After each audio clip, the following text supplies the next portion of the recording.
Chapter 1125. Unexpected Evolution. Hellscythe_Fluffy Goblin.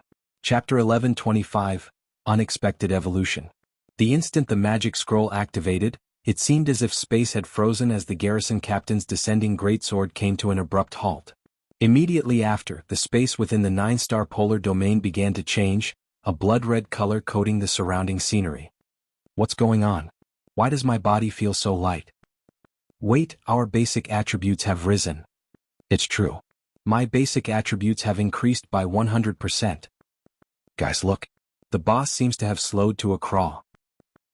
As everyone looked at the garrison captain's greatsword again, they found that they could see the weapon clearly. Before, they had only seen afterimages. As the greatsword descended, the earth shattered. Over 30-meter-long fissures broke through the ground. However, the garrison captain had only hit the afterimage Shifeng had left behind. The swordsman himself had long since moved 10 yards away. So fast. When did he start moving? Endless Scars was flabbergasted.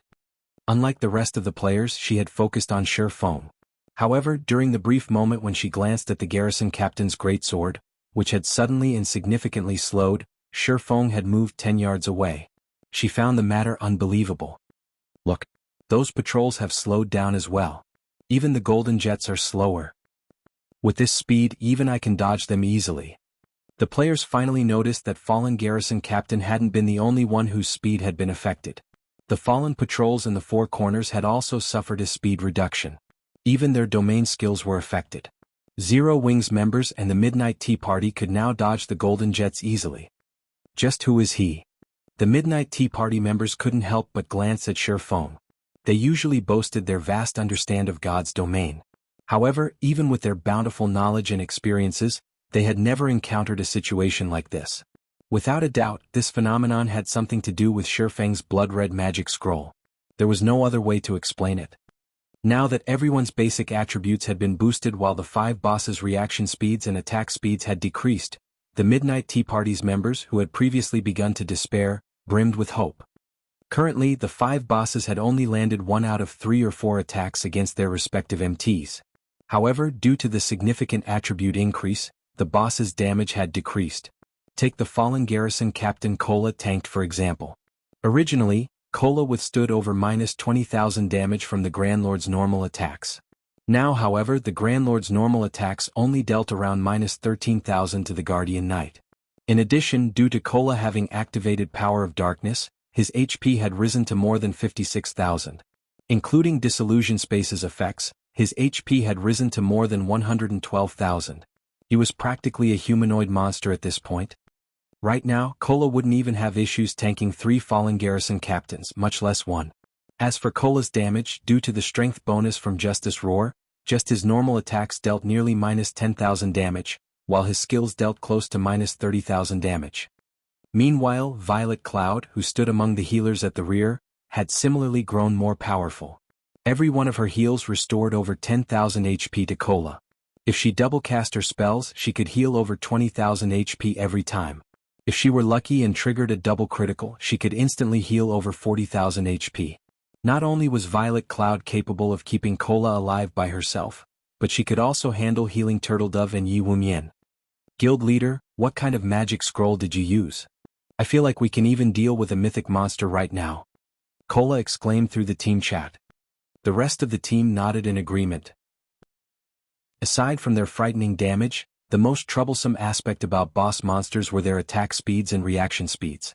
Now that the fallen garrison captain had been suppressed in all 3 aspects, it was only as difficult as a High Lord. It only dealt slightly more damage.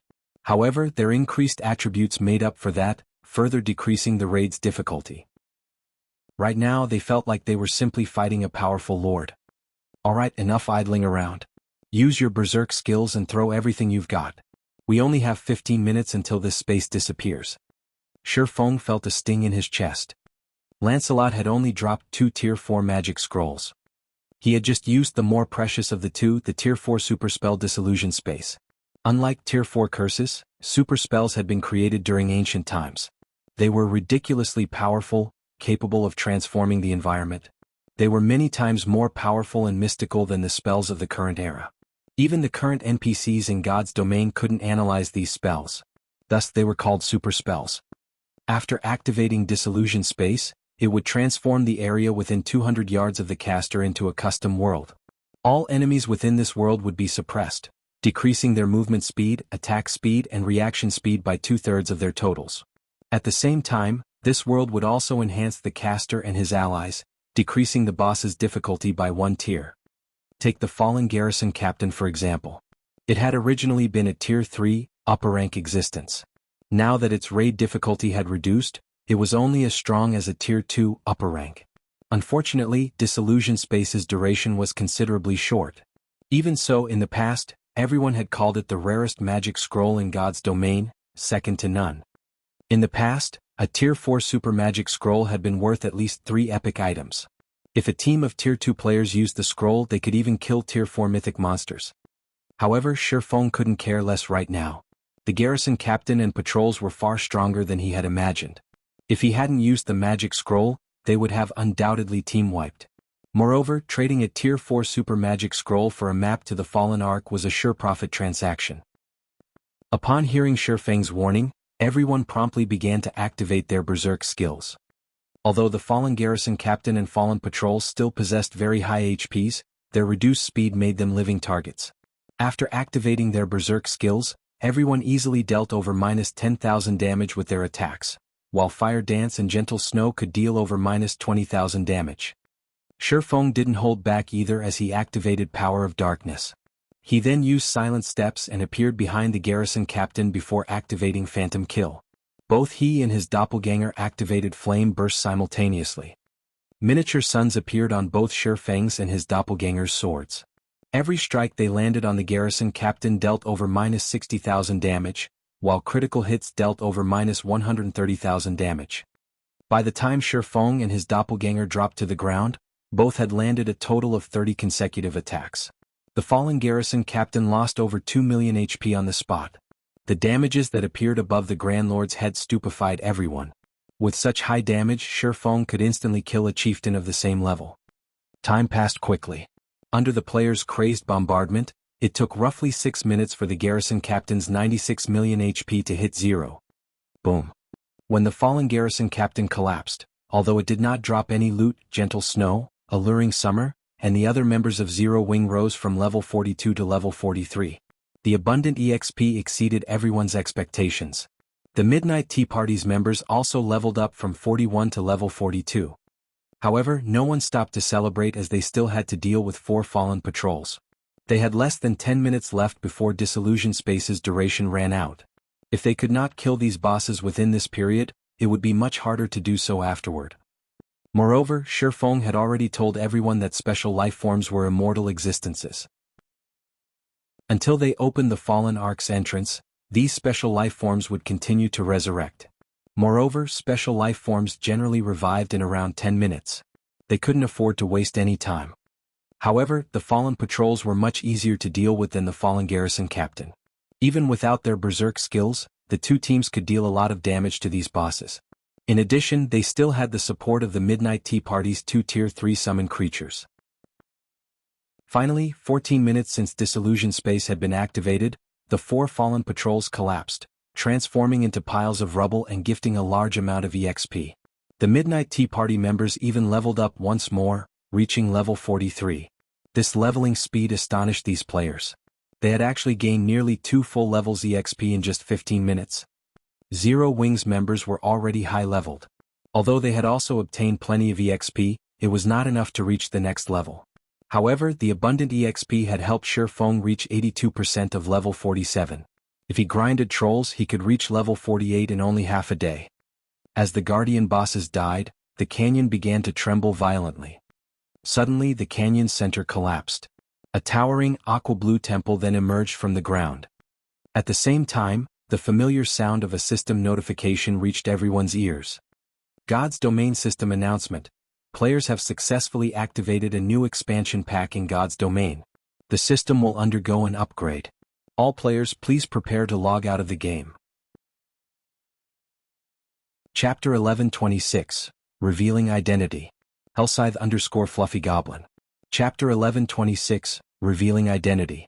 The notification about God's Domain System update echoed in every player's ears. The notification immediately earned various reactions. Who's the bastard that triggered a new expansion pack? I'm only halfway through a dungeon here. Crap. I just bought a helmet and joined God's domain. Many players began voicing their dissent on the official forums. However, although many people were outraged about this update, even more people were curious about its contents. For a time, everyone made their own guesses. Meanwhile, before the Temple of the Fallen Ark, the sudden system notification caught Shifeng and the others by surprise. They had only activated the entrance of the Fallen Ark after much difficulty, yet even before they had the chance to enter the Ark, the system announced an update. This was ridiculous. By now, practically everybody playing God's domain knew that a system update signified a major upgrade. Meanwhile, the more God's domain improved, the more difficult the game would become. Guild leader, should we log off here? Aqua Rose and the others turned to Shifeng. The game had given them 20 minutes to log off. It wasn't exactly a lot of time, but it was more than nothing. If they strived hard enough, they might reach the Fallen Ark's inner region. If they entered the Ark after the system update completed, who knew how difficult the Ark would become? After all, this system was definitely related to the Fallen Ark's activation. After giving the matter some thought, Shifeng looked to Breeze Wine and Endless Scars and said seriously, "We have decided to enter the Ark right away. Do you want to enter first, or wait until after the update?" Shifeng hadn't expected the system update this time. However, this helped Shifeng recall the system's update after the Fallen Ark had emerged in the past. The update back then had ruined many players. This was because this update would improve God's domain's traps. Not only would removing the traps become twice as difficult, but the trap's power and concealment effect also increased significantly. This situation caused many players who enjoyed adventuring in the fields many hardships. The higher difficulty of obtaining weapons and equipment for adventure-seeking independent players was also due to this update. In God's domain, there were 3 major sources for weapons and equipment. The first was dungeons, the second was field adventures, and the third was quest rewards. In the past, due to this system update, the weapons and equipment on the market had decreased significantly. As a result, players that produced weapons and equipment became even more important in God's domain. The gods from the ancient era had left behind the traps inside the Fallen Arkansas. These traps were incredibly difficult to remove to start with. If these traps were improved, exploring the Fallen Ark would become far more difficult. However, Shifeng had no intentions of informing the Midnight Tea Party about this. Instead of answering Shifeng's question, Endless Scars turned to ask Breeze Wine, "Leader, what are your thoughts?" They had already cleared the most difficult part of their quest. However, Shifeng had previously stated that shortly after the Fallen Ark activated, monsters even more powerful than the 5 Guardian bosses would appear. According to their original plan, they had intended to wait until the monsters had been lured away from the Fallen Ark before they dove in to explore. However, they had less than 20 minutes before they had to log off. If they entered the Ark now, they would have to risk encountering those monsters. Let's not enter the Ark for now. The monsters inside have yet to leave. If we die because we rushed into the Ark, it will do us more harm than good. In the end, Breeze Wine chose the safer approach instead. In his opinion, as long as he had the Fallen Ark map, both the Fallen Ark's treasures and quest were within their grasp. There was no need to risk their lives. What about our map? Blackie could not help but ask. Their previous agreement hinged on the Midnight Tea Party confirming these monsters' existence and their safe entry into the Fallen Arkansas. Only after these conditions were met would the Midnight Tea Party give them a copy of the map, yet the adventurer team now intended to wait until the monsters had been lured away from the Arkansas. "Here is your copy of the Fallen Ark map. Take it," Endless Scars said as she took a map from her bag and handed it to Shifeng. Endless Scars stunned the other Midnight Tea Party members.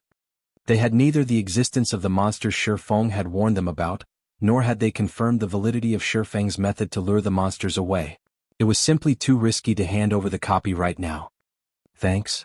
Shifeng expressed his gratitude as he received the map. Endless Scars didn't respond to her team's questions. Instead, she evaluated Shifeng carefully before revealing an intimate smile and said, "This is what we've agreed upon after all. However, this is our second transaction with each other, yet I still do not know your identity. I wonder if I can have the good fortune of a true introduction?" "Certainly," Shifeng replied before taking off the black cloak that hid his identity and appearance. He then introduced himself, "I am Black Flame, Zero Wings Guild leader." His first reason for hiding his and his team's identities was that he didn't want others to know what Zero Wing's main force was up to. His second? He simply didn't want Endless Scars to know who they were.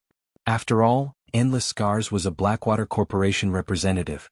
Even if Endless Scars did not show any particular interest in Blackwater, at the end of the day, Zero Wing and Blackwater were enemies. It never hurt to be careful. However, the Fallen Ark map was more important. If Endless Scars found out that they were from Zero Wing, she might sever their agreement for the Fallen Ark map then and there. However, now that the map was in their hands, there was no reason to continue hiding their identities. Moreover, Endless Scars spoke on behalf of the Midnight Tea Party. It would only create an unnecessary rift between their teams if they refused to reveal themselves. In addition, the Midnight Tea Party and Blackwater were utterly unrelated. "It's you?" Endless Scars' eyes widened in shock. She had never imagined the group of experts before her to be Zero Wing members. Moreover, the team's leader was even Zero Wing's guild leader himself. "Thanks for the map. Hopefully we'll find more chances to work together in the future." Shi Feng chuckled. He then led his team and dashed into the fallen Arkansas. Meanwhile, Endless Scars was utterly dumbfounded as she stared at Shi Feng's departing back. "Big Sis Endless, what's wrong?" Cloud Yarn asked curiously when she saw Endless Scars' astonishment. Although it was indeed surprising that the other team's leader was Zero Wing's guild leader, Black Flame, this wasn't the reason for Endless Scars' shock. In the past, their team had encountered many surprises. However, none of them had ever earned such a reaction from Endless Scars. This was her first time seeing such an expression on Endless Scars' face.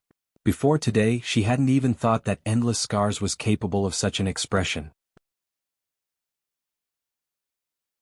Chapter 1127, Ark's Armory. Hellscythe_Fluffy Goblin. Chapter 1127, Ark's Armory. Starmoon City, Blackwater's residence.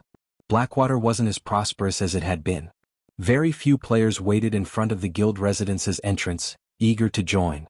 If not for the Blackwater Corporation's backing, not even these few players would be willing to join Blackwater. Not only had the Blackwater elite members that had died in the war in Stone Forest Town lost one level, but they had also lost a weapon or a piece of equipment. To make up for this loss, the elite players wouldn't have any time to help other guild members for some time. One of the main reasons that independent players willingly join guilds for the guild experts' help in leveling and raiding dungeons to upgrade weapons and equipment. Practically every guild in God's domain provided this benefit. Players wouldn't want to join a guild that did not provide such a benefit.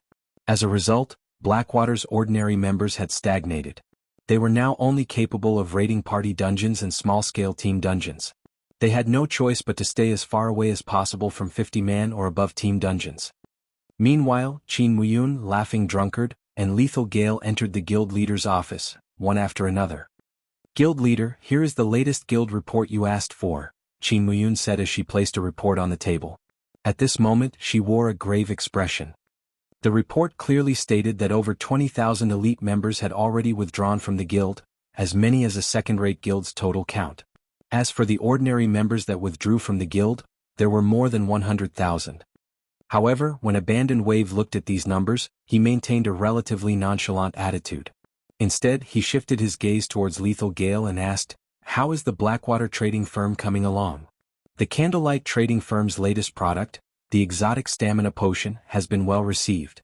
Despite having already reduced the mana mixture's price to 10 silver per bottle, ordinary players are buying the exotic stamina potion instead. "Right now, our shops are only seeing 1/3 of our past traffic," Lethal Gale said, shaking his head dejectedly. "Although our spies have already poked around in Candlelight, looking for information about the exotic stamina potion, it seems that only a select few of the trading firm's upper echelon know about the potion. As of now, we still do not know where to find the recipe." The exotic stamina potion had massively impacted the market. Setting aside how cheap it was, the mana mixture could not compare to its 10-hour duration. In addition, the mana mixture was only useful in dungeons, whereas the exotic stamina potion was useful in dungeons and the fields.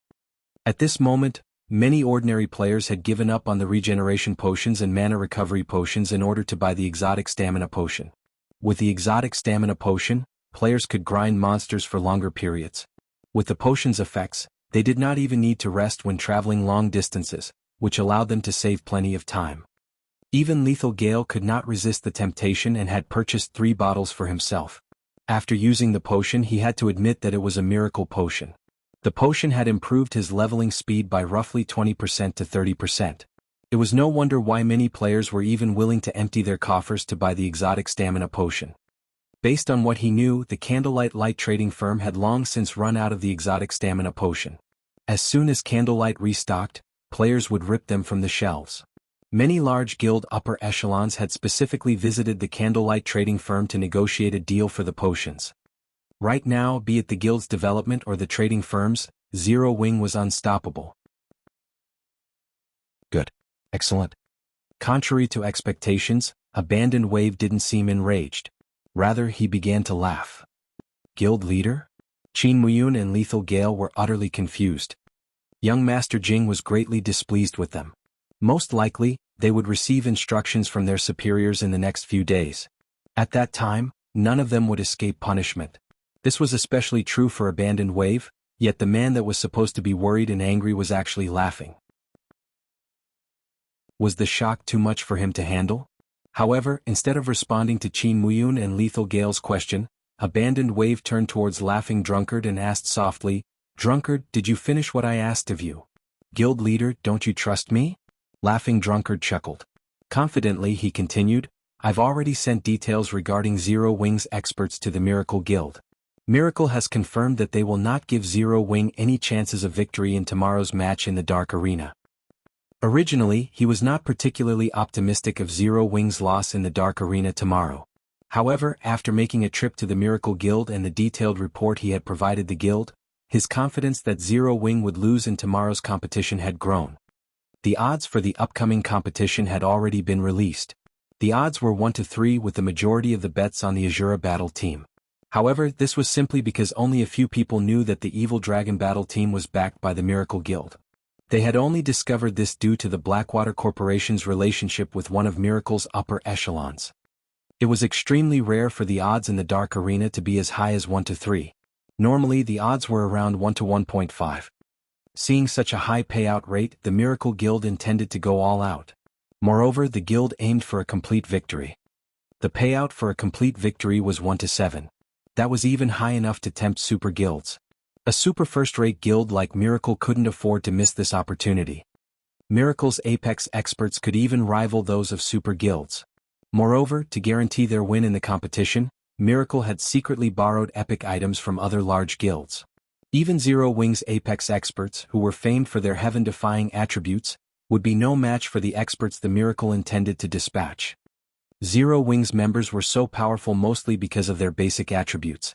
As for the experts that had reached the refinement realm or higher, there were only 5 in the guild. Among them, Black Flame would not participate in the Dark Arena. After all, the man was Zero Wing's guild leader. That left Yi Feng, Fire Dance, Gentle Snow, and Violet Cloud. Among them, Fire Dance, Gentle Snow, and Violet Cloud had only recently reached the refinement realm. Without the attribute advantage, the only true fighting force on the Azura Battle team was Yi Feng. However, the competition in the Dark Arena was a 10-man team match. Good. Afterward, you 3 go and gather our guild's resources. When the time comes, we'll have to watch the competition as well. Abandoned Wave had not been as affected by the previous loss as Qin Muyun and Lethal Gale had thought. On the contrary, he had calmly thought of a way to turn the situation around.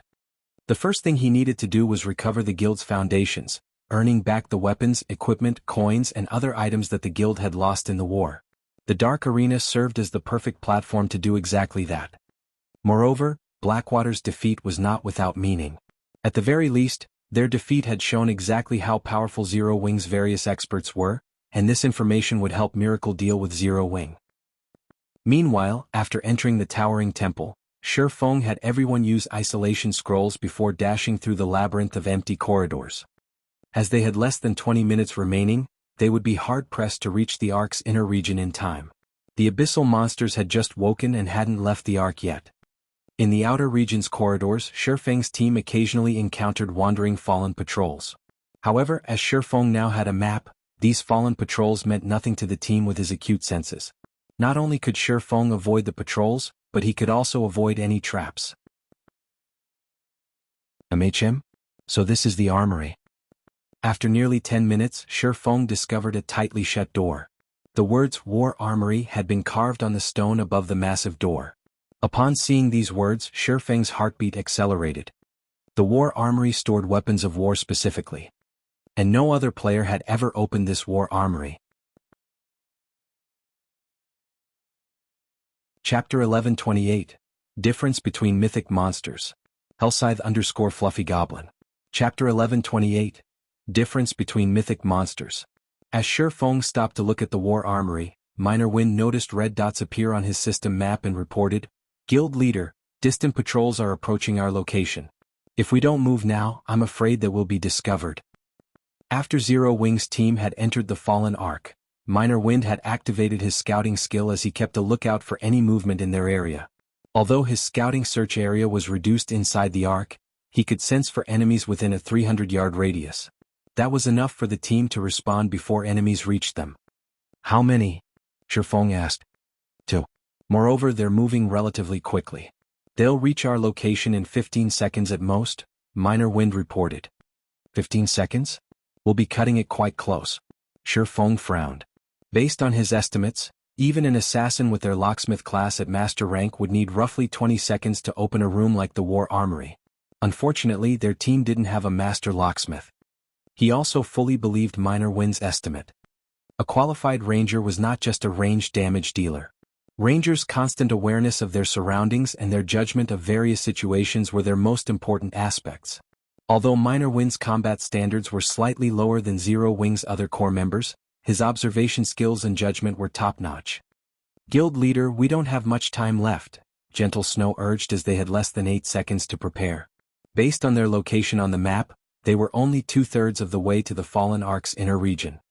If they couldn't reach the inner region before the system update began, when they logged back into the game, reaching that area would be far more difficult. They also needed to select a treasury and deal with the traps inside. Shifeng hesitated. In the past, the Fallen Ark had been a famous treasure trove in God's domain. However, as the inner region's traps were extremely dangerous, very few players were capable of obtaining any treasures whatsoever. This situation had also resulted in the various large guilds in giving up on the Arkansas. However, Shifeng never thought that he would actually come across an armory in the outer region. An armory might not mean much to an ordinary player, but to a guild, some of the more advanced weapons of war were even more valuable than fragmented legendary items. "Forget it. We're giving up on the inner region. Let's take this armory for now." After giving the matter some thought, Shifeng settled for the armory.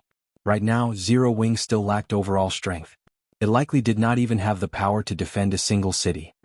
However, if they could find a few advanced weapons of war here, they might make up for Zero Wing's lack of combat power. As long as they could construct and defend a city properly, the city's value would easily exceed that of 2 or 3 fragmented legendary items. "Cola, you and Turtledove will tank the patrols. Don't let them near us. Everyone else look for any nearby traps. Fire Dance, you'll be responsible for unlocking the door," Shifeng hurriedly commanded. "Understood." Hearing this, everyone exploded into action. The 2 fallen patrols were similar to those they had encountered at the entrance. They were both level 63 Great Lords with 57 million HP. However, Cola and Turtledove had long since familiarized themselves with the patrol's attack patterns.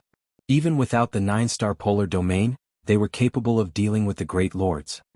At the same time, Fire Dance began to unlock the door to the armory. As one of the Fallen Ark's secret rooms, the time it took to unlock the armory was secondary. The crucial issue was that the extremely complex unlocking method. One would have to start the process all over again if they made a single mistake. Only after removing the various locks could one finally open the secret room. Time passed quickly. After 1 minute, Fire Dance was only halfway through the door's locks. "Guild Leader, 2 more patrols are approaching," Minor Wind announced anxiously. If there were only 3 fallen patrols, their team could, more or less, manage. 4, however, would be a problem. As for trying to kill the patrols, that would be considerably foolish. Special life forms were immortal existences. Even after expending a lot of time and effort, the most they would get out of the endeavor was some EXP. After 10 minutes, the fallen patrols would be back on their feet and ready to fight once again. Moreover, with each resurrection, the fallen patrols would become stronger. Only a lunatic would try to kill them. "Wumian, you'll come with me. Once Fire finishes unlocking the door, rush into the room. Remember, Do not touch anything inside. Shi Feng commanded. He then dashed towards the two new fallen patrols with Yi Wumian. Shi Feng wouldn't try to take on one of the fallen patrols directly. Instead, he activated Aura of Earth while deflecting the patrol's attacks. This way, not only could he reduce the damage he received, but he could also alleviate the burden on the team's healers. However, as time passed, a loud roar echoed from a distant corridor. The angry roar reverberated through the spacious corridor. Already? Shi Feng's expression darkened. The abyssal monsters had awakened far sooner than he had anticipated. If these monsters discovered his teams, none of them would get out of here alive. Shi Feng's team wasn't the only one who had heard the roar. The Midnight Tea Party's members who waited outside the fallen ark quietly, heard the deafening roar as well. Black Flame really didn't lie. Breeze Wine could not help but inwardly celebrate when he heard this roar. The fact that this roar is so deep and can reach all the way out here means that this monster should be mythic rank at the very least. Fortunately, they had made the trade with Shi Feng. Otherwise, even if they had activated the fallen ark by themselves after obtaining their tier 2 classes, they'd have no way of completing their quest. The difference between mythic monsters' strength and Grand Lords was simply too massive. Even if their entire team reached tier 2, it wasn't likely that they could defeat a mythic monster of the same level, much less a mythic monster of a higher level. The other team members nodded in agreement. Despite Dark War and several other people's opinions about Shi Feng, they had to admit that Shi Feng had helped them enormously. Meanwhile, before the Fallen Ark's armory, Fire Dance finally unlocked the door to the secret room. Guild leader, the door's open. Good. You guys go in first.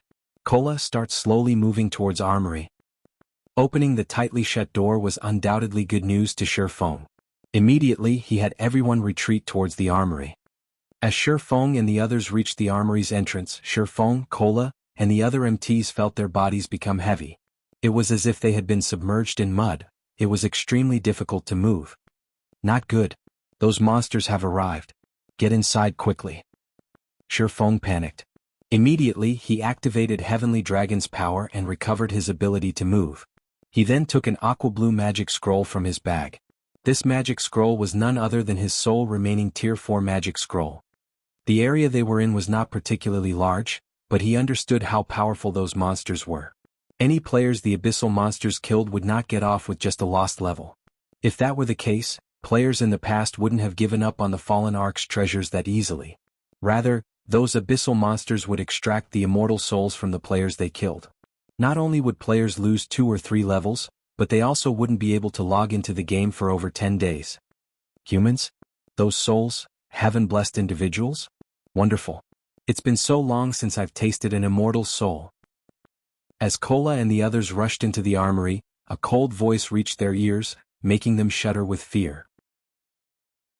Suddenly, as if the fallen patrols had been struck, the team watched the Great Lords fly into the corridor's walls, their powerful metallic bodies flattening like a specimen under a microscope. Aside from Shi Feng, none of the players could move. Why is such a powerful monster here? The abyssal monster's might far exceeded Gentle Snow and the rest of the team's expectations. Before the monster had even shown itself, it had already flattened the 4 fallen patrols into pancakes. They had become fish on a cutting board. Chapter 1129, Ransacking the Armory. Hellscythe_Fluffy Goblin. Chapter 1129, Ransacking the Armory. Sure enough, a complete domain is really powerful. Shi Feng was slightly stunned. The Fallen Ark's abyssal monsters were much stronger than he had imagined. It was no wonder why God's domain's various superpowers hadn't been a match for these monsters in the past. This was definitely the first time Shi Feng had encountered a mythic monster that wielded a complete domain. Generally, only Tier 4 NPCs could use one. This was also the factor that provided Tier 4 NPCs the power to face Tier 4 mythic monsters. Right now, despite him having activated Heavenly Dragon's power, he could barely move his body. His joints even creaked as he moved. Oh, someone can still move? As Shi Feng moved, a cold, deep voice reverberated through everyone's minds. When the team members lifted their heads, they discovered that a humanoid creature, which was roughly 4 meters tall and covered in scales, had suddenly appeared before them. The creature had 2 blade-like arms and crimson eyes that were as large as an ordinary human's fist. 2 sets of jet black wings also stretched from the creature's back. Soul Eater Lord, Dark Creature, Mythic weakened. Level 67. HP 210,000/210,000,000. Every player gasped when they saw this creature. Despite being weakened, the creature was still a mythic monster. Moreover, the team despaired upon seeing his HP. Even a team of 1,000 experts would be cannon fodder against this monster, much less a 20-man team. We're doomed. As Aqua Rose watched the Soul Eater Lord gradually approach them, she could already see her and her teammates' instant death in her mind. However, Aqua Rose still did not know that any player the Fallen Ark's ancient abyssal monsters killed would not get away with losing a single level. What an interesting little fellow. It's a pity that your struggling is useless. Just become my soul's nourishment obediently, the Soul Eater Lord said as he widened his ferocious mouth.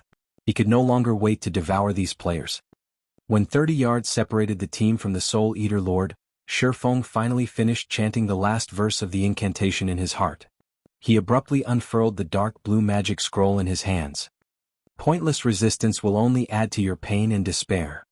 The Soul Eater Lord had already noticed the Tier 4 magic scroll in Shifeng's hands.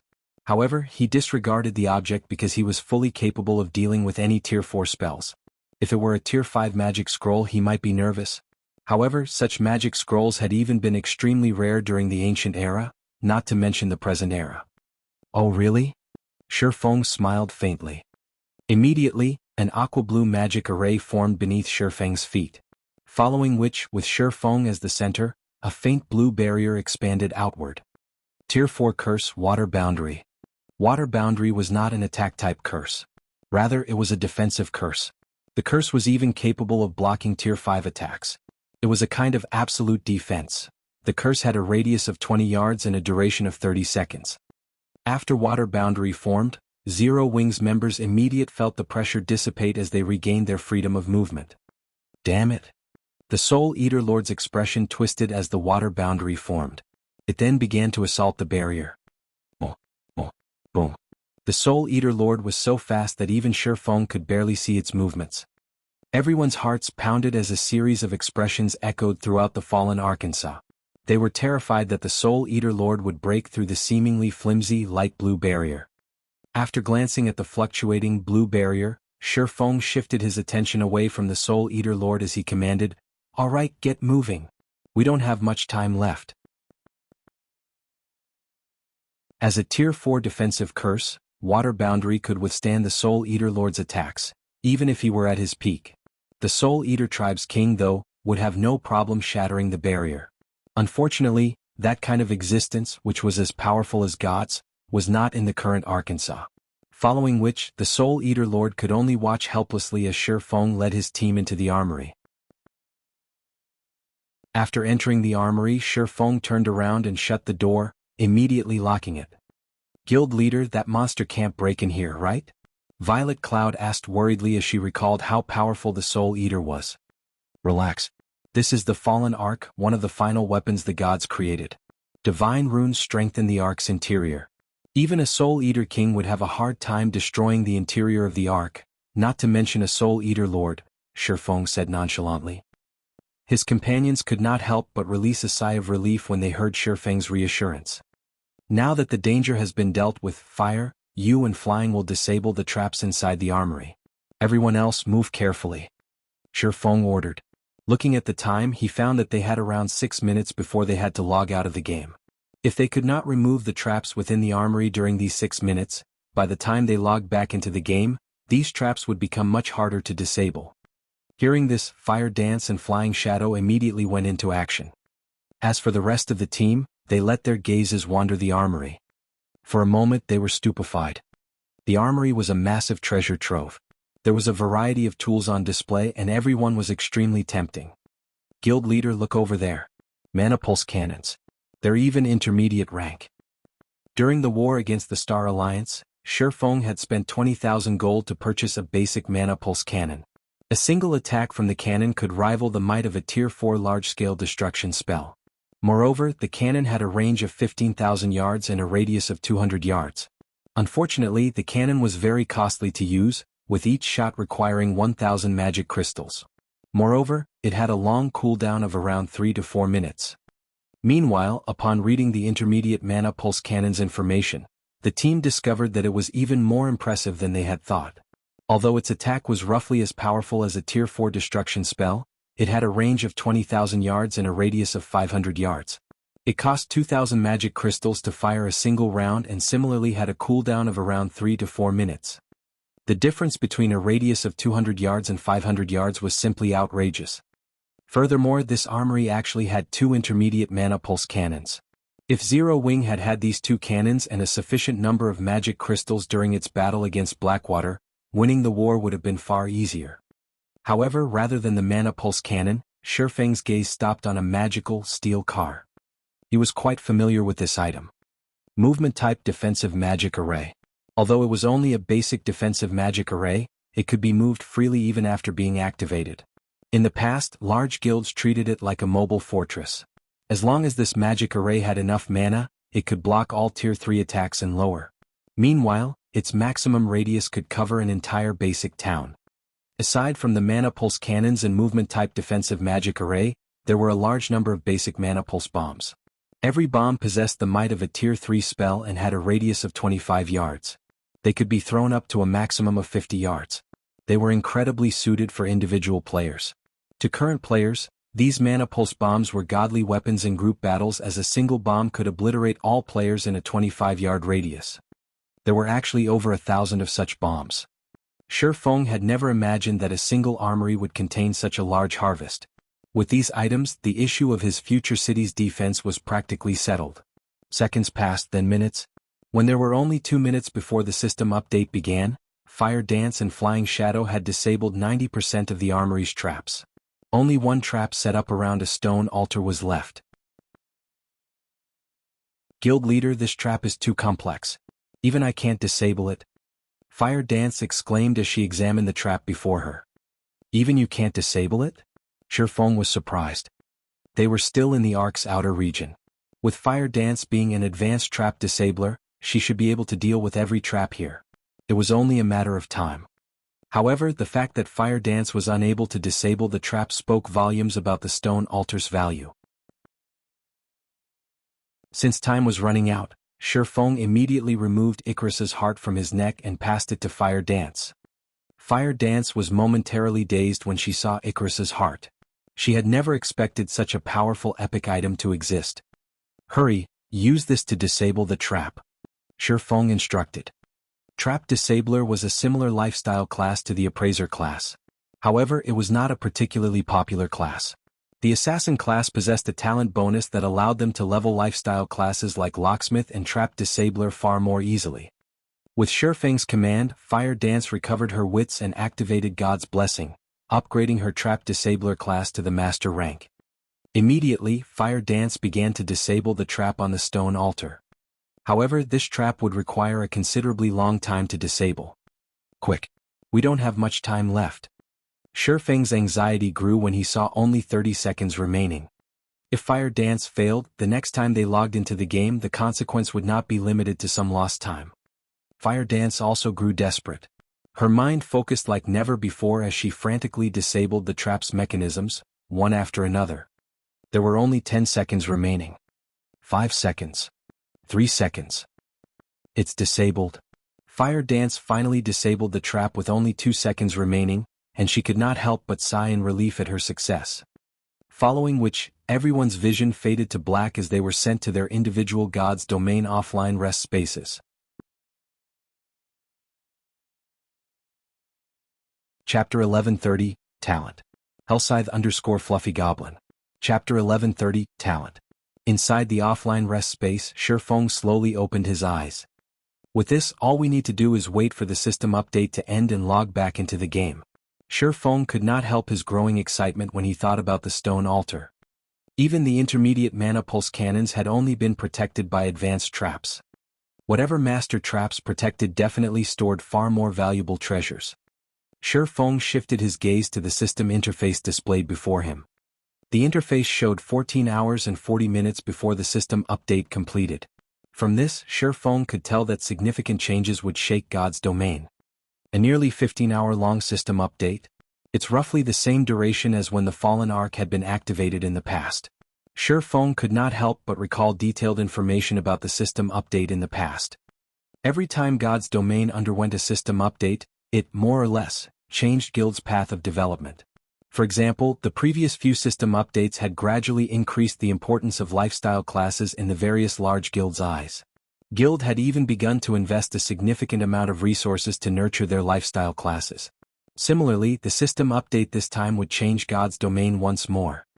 There were many lifestyle classes in God's domain. They weren't limited to forgers, engineers, alchemists, enchanters, leatherworkers, tailors, chefs, and such. There were many other lifestyle classes that players did not pay much attention to, such as diviners, architects, appraisers, fraudsters, cultivators, tamers, scholars, magicians, locksmiths, and other minor subclasses. This latest update would gradually increase the importance of these minor subclasses in the game. Before the trap mechanisms in God's domain had been perfected, adventurer players who explored the fields could get by financially in the game relatively easily. In the fields, their main problem when they found treasure was the guardian monsters. Rarely would any player pay attention to the traps protecting the treasure.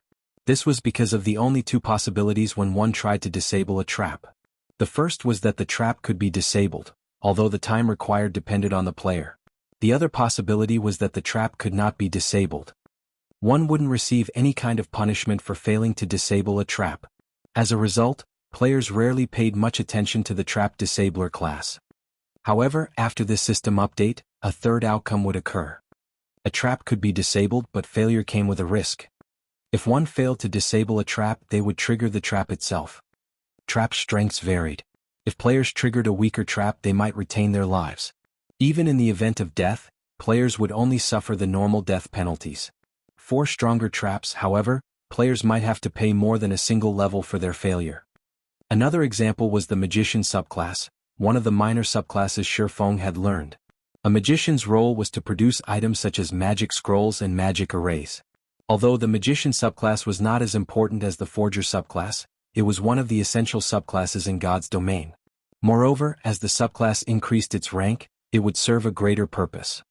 Due to the increased importance of the various minor subclasses, the large guilds began to nurture these subclasses to aid their guild's development.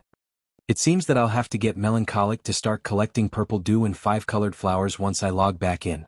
After some thought, Shi Feng decided to start nurturing a batch of players with minor subclasses. Minor subclasses were not as difficult to improve as major subclasses. There was no need to expend a large stock of materials for trial and error. One simply needed to achieve a certain technical standard to rise through the ranks. Take the magician subclass for example. If a player produced a basic magic array, they would become a basic magician. If they produced an intermediate magic array, they would become intermediate magicians. There was no need to accumulate a large number of proficiency points.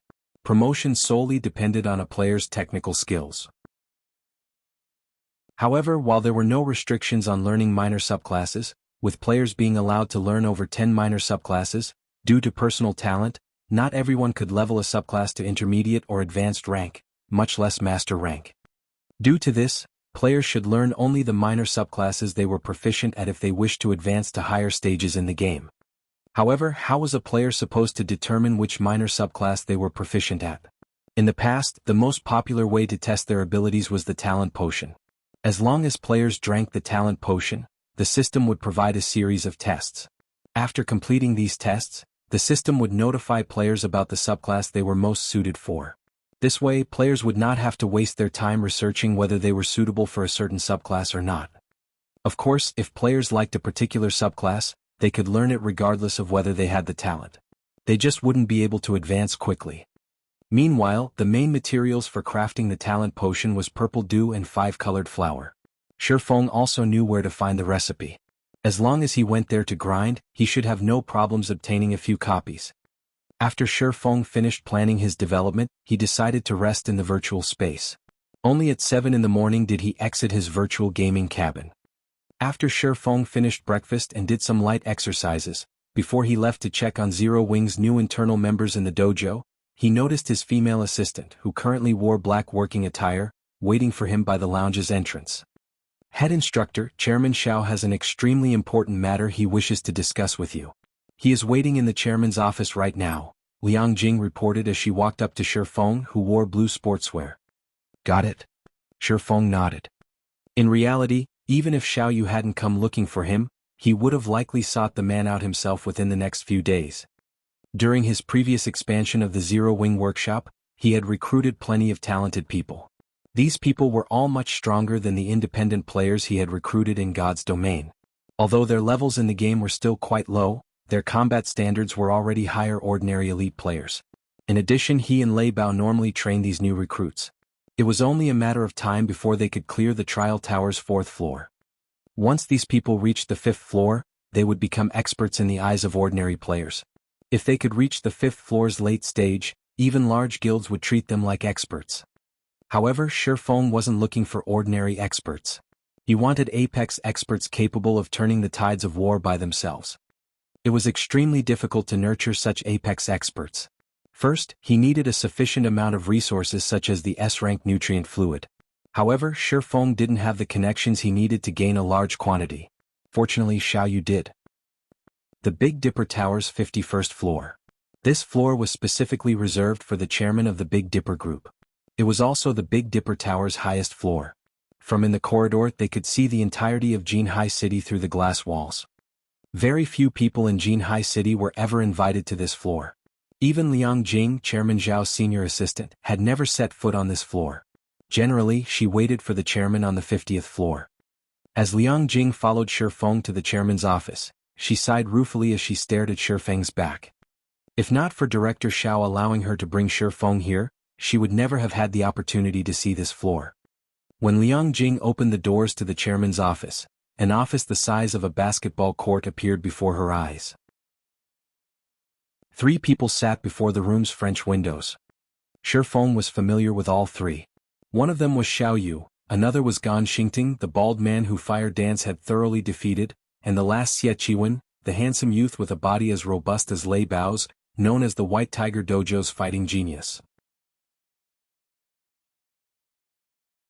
Chapter 1131. An Invitation That Cannot Be Refused. Hellscythe_Fluffy Goblin. Chapter 1131.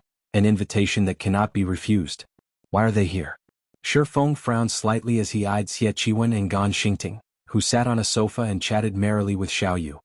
The White Tiger Dojo was currently Big Dipper's rival. As Shifeng walked up to the 3 people, Xiao Yu took the initiative to welcome him. Instructor Shi, you're finally here. Let me introduce you. This is White Tiger Dojo's rising star, Xie Chiwen. As for our other guest, I believe that you've already met. Gan Xingting has already been appointed the acting head instructor of the White Tiger Dojo's branch in Jianghu City. Xiao Yu introduced the men to Shifeng. As Xiao Yu completed the introductions, Xie Chiwen stared at Shifeng. Shifeng currently wore dark blue sportswear.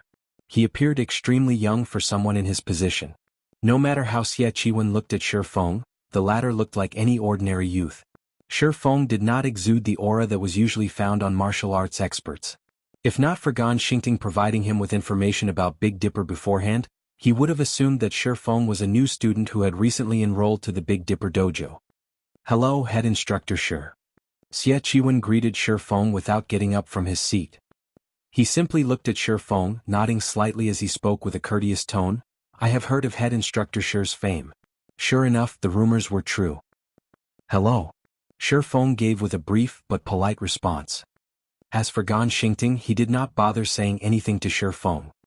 In Gan Xingting's opinion, Shifeng was simply one of the Big Dipper group's puppets and did not possess any true ability. The dojo's true master must be the woman he had fought before, Fire Dance. In both strength and reaction capabilities, Fire Dance far surpassed him. He wouldn't even be surprised if she turned out to be the internal force expert the Big Dipper group had invited. Xie Chiwen stood up and turned to look at Xiao Yu before saying, Chairman Xiao, since we've already told you why we are here, we'll take our leave now. When the time comes, I will welcome your arrival. Initially, he had waited here to catch a glimpse of Shifeng. Now that he had met the man in question and discovered that Shifeng was exactly as Gan Xingting had mentioned, he had no reason to stay. Following which, Xiao Yu sent both Xie Chiwen and Gan Xingting to the door. He then had Liang Jing send them on their way. After the duo left, Shifeng asked, Chairman Xiao, may I know what business you wish to discuss? The White Tiger Dojo will be holding an opening ceremony in 4 days, and they have invited you and me to participate. At the same time, The White Tiger Dojo plans to hold a friendly competition during the ceremony and has invited the various training centers and dojos to participate as well. The match will involve teams of 3, and participants must be below the age of 20. The competition's champion will win 1 million credits and an invitation card to the Green God Company's annual auction. An invitation card to the Green God auction? Sure enough, the White Tiger Dojo is impressive. The White Tiger Dojo's wealth and influence surprised Feng. Practically everybody in the world knew about the Green God Company. The Green God Company was the sole producer of nutrient fluids, which was sold in practically every town and city around the world. It was an absolute giant. In this current era, who did not pay attention to their bodies? Who didn't want to live longer? Particularly, the S-rank nutrient fluid produced miraculous effects. However, as its production volume was low, it was extremely difficult to obtain. The Green God Company also held an auction once every year. In this auction, the company sold plenty of S-rank nutrient fluids.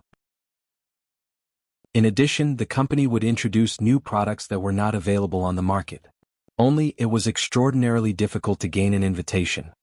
A company like the Big Dipper Group did not qualify to receive an invitation. However, this wasn't surprising. After all, not a single person or company in Jianghu City qualified. Most likely, only an existence like the White Tiger Dojo, which nurtured international-level fighters consistently, qualified. After all, in this era where everyone paid attention to their physical fitness, the various international training centers and dojos were the Green God Company's main customers. I know, right? In previous years, we've offered 5 million to purchase an invitation card. However, we have never actually managed to buy one. Hence, head instructor Sure, I was wondering if you could select a few members from the Big Dipper Dojo to participate in this friendly competition? Xiaoyu asked anxiously.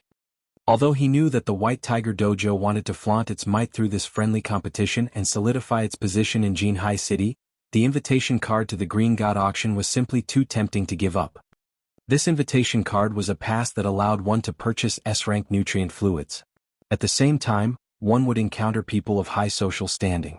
If he could form some kind of relationship with some of these influential people, it might help the company's development in the future. Hence, even if he knew it was a trap, he couldn't refuse it. Chairman Xiao, you should know that the dojo's members have only recently joined. Even the powerful fighters are no match for the White Tiger Dojo's elite geniuses, Feng replied as he shook his head. Since the White Tiger Dojo dared to put up such a tempting prize, it was obvious that the dojo was confident in claiming the prize for itself. During the competition, the dojo would definitely send geniuses from its main branch to participate and teach the various dojos and training centers in Jianghu City a lesson that they would never forget. I heard that head instructor Sure has several experts in your workshop. What if they participate instead? Xiaoyu asked eagerly. He had long since learned about the Zero Wing workshop from Liang Jing. According to Liang Jing, the workshop members were powerful fighting experts. The woman named Fire Dance in particular had even defeated Gan Xingting in a single move. Chairman Xiao, I understand what you are trying to say, but unfortunately, they are all over 20 years old, Feng said, smiling bitterly. Of course, he wanted Cola and the others take part in the competition. However, they were all over the age limit. Only Violet Cloud met this requirement. However, the competition was a group match. If he could not fill the 2 remaining spots, they wouldn't be able to take part anyway. As for the members that had recently joined the Zero Wing workshop, although they had improved significantly, they were no match for the White Tiger Dojo's elite members. The White Tiger Dojo really is crafty. I never thought that they would have accounted for this as well. A disappointed expression dominated Xiaoyu's face. Despite the valuable opportunity to develop the company, he had no way of grasping it. We still have 4 days. It isn't entirely impossible to find suitable experts. However, it won't be easy. Feng suddenly recalled several core members in the guild that were younger than 20. Only, none of them had come to Jianghu City to participate in Zero Wing's special training. Xiaoyu's eyes shone at Feng's words. Immediately he said, if head instructor Sure has any requirements, please don't hold back. Since Chairman Xiao has offered, things will be easier on my side.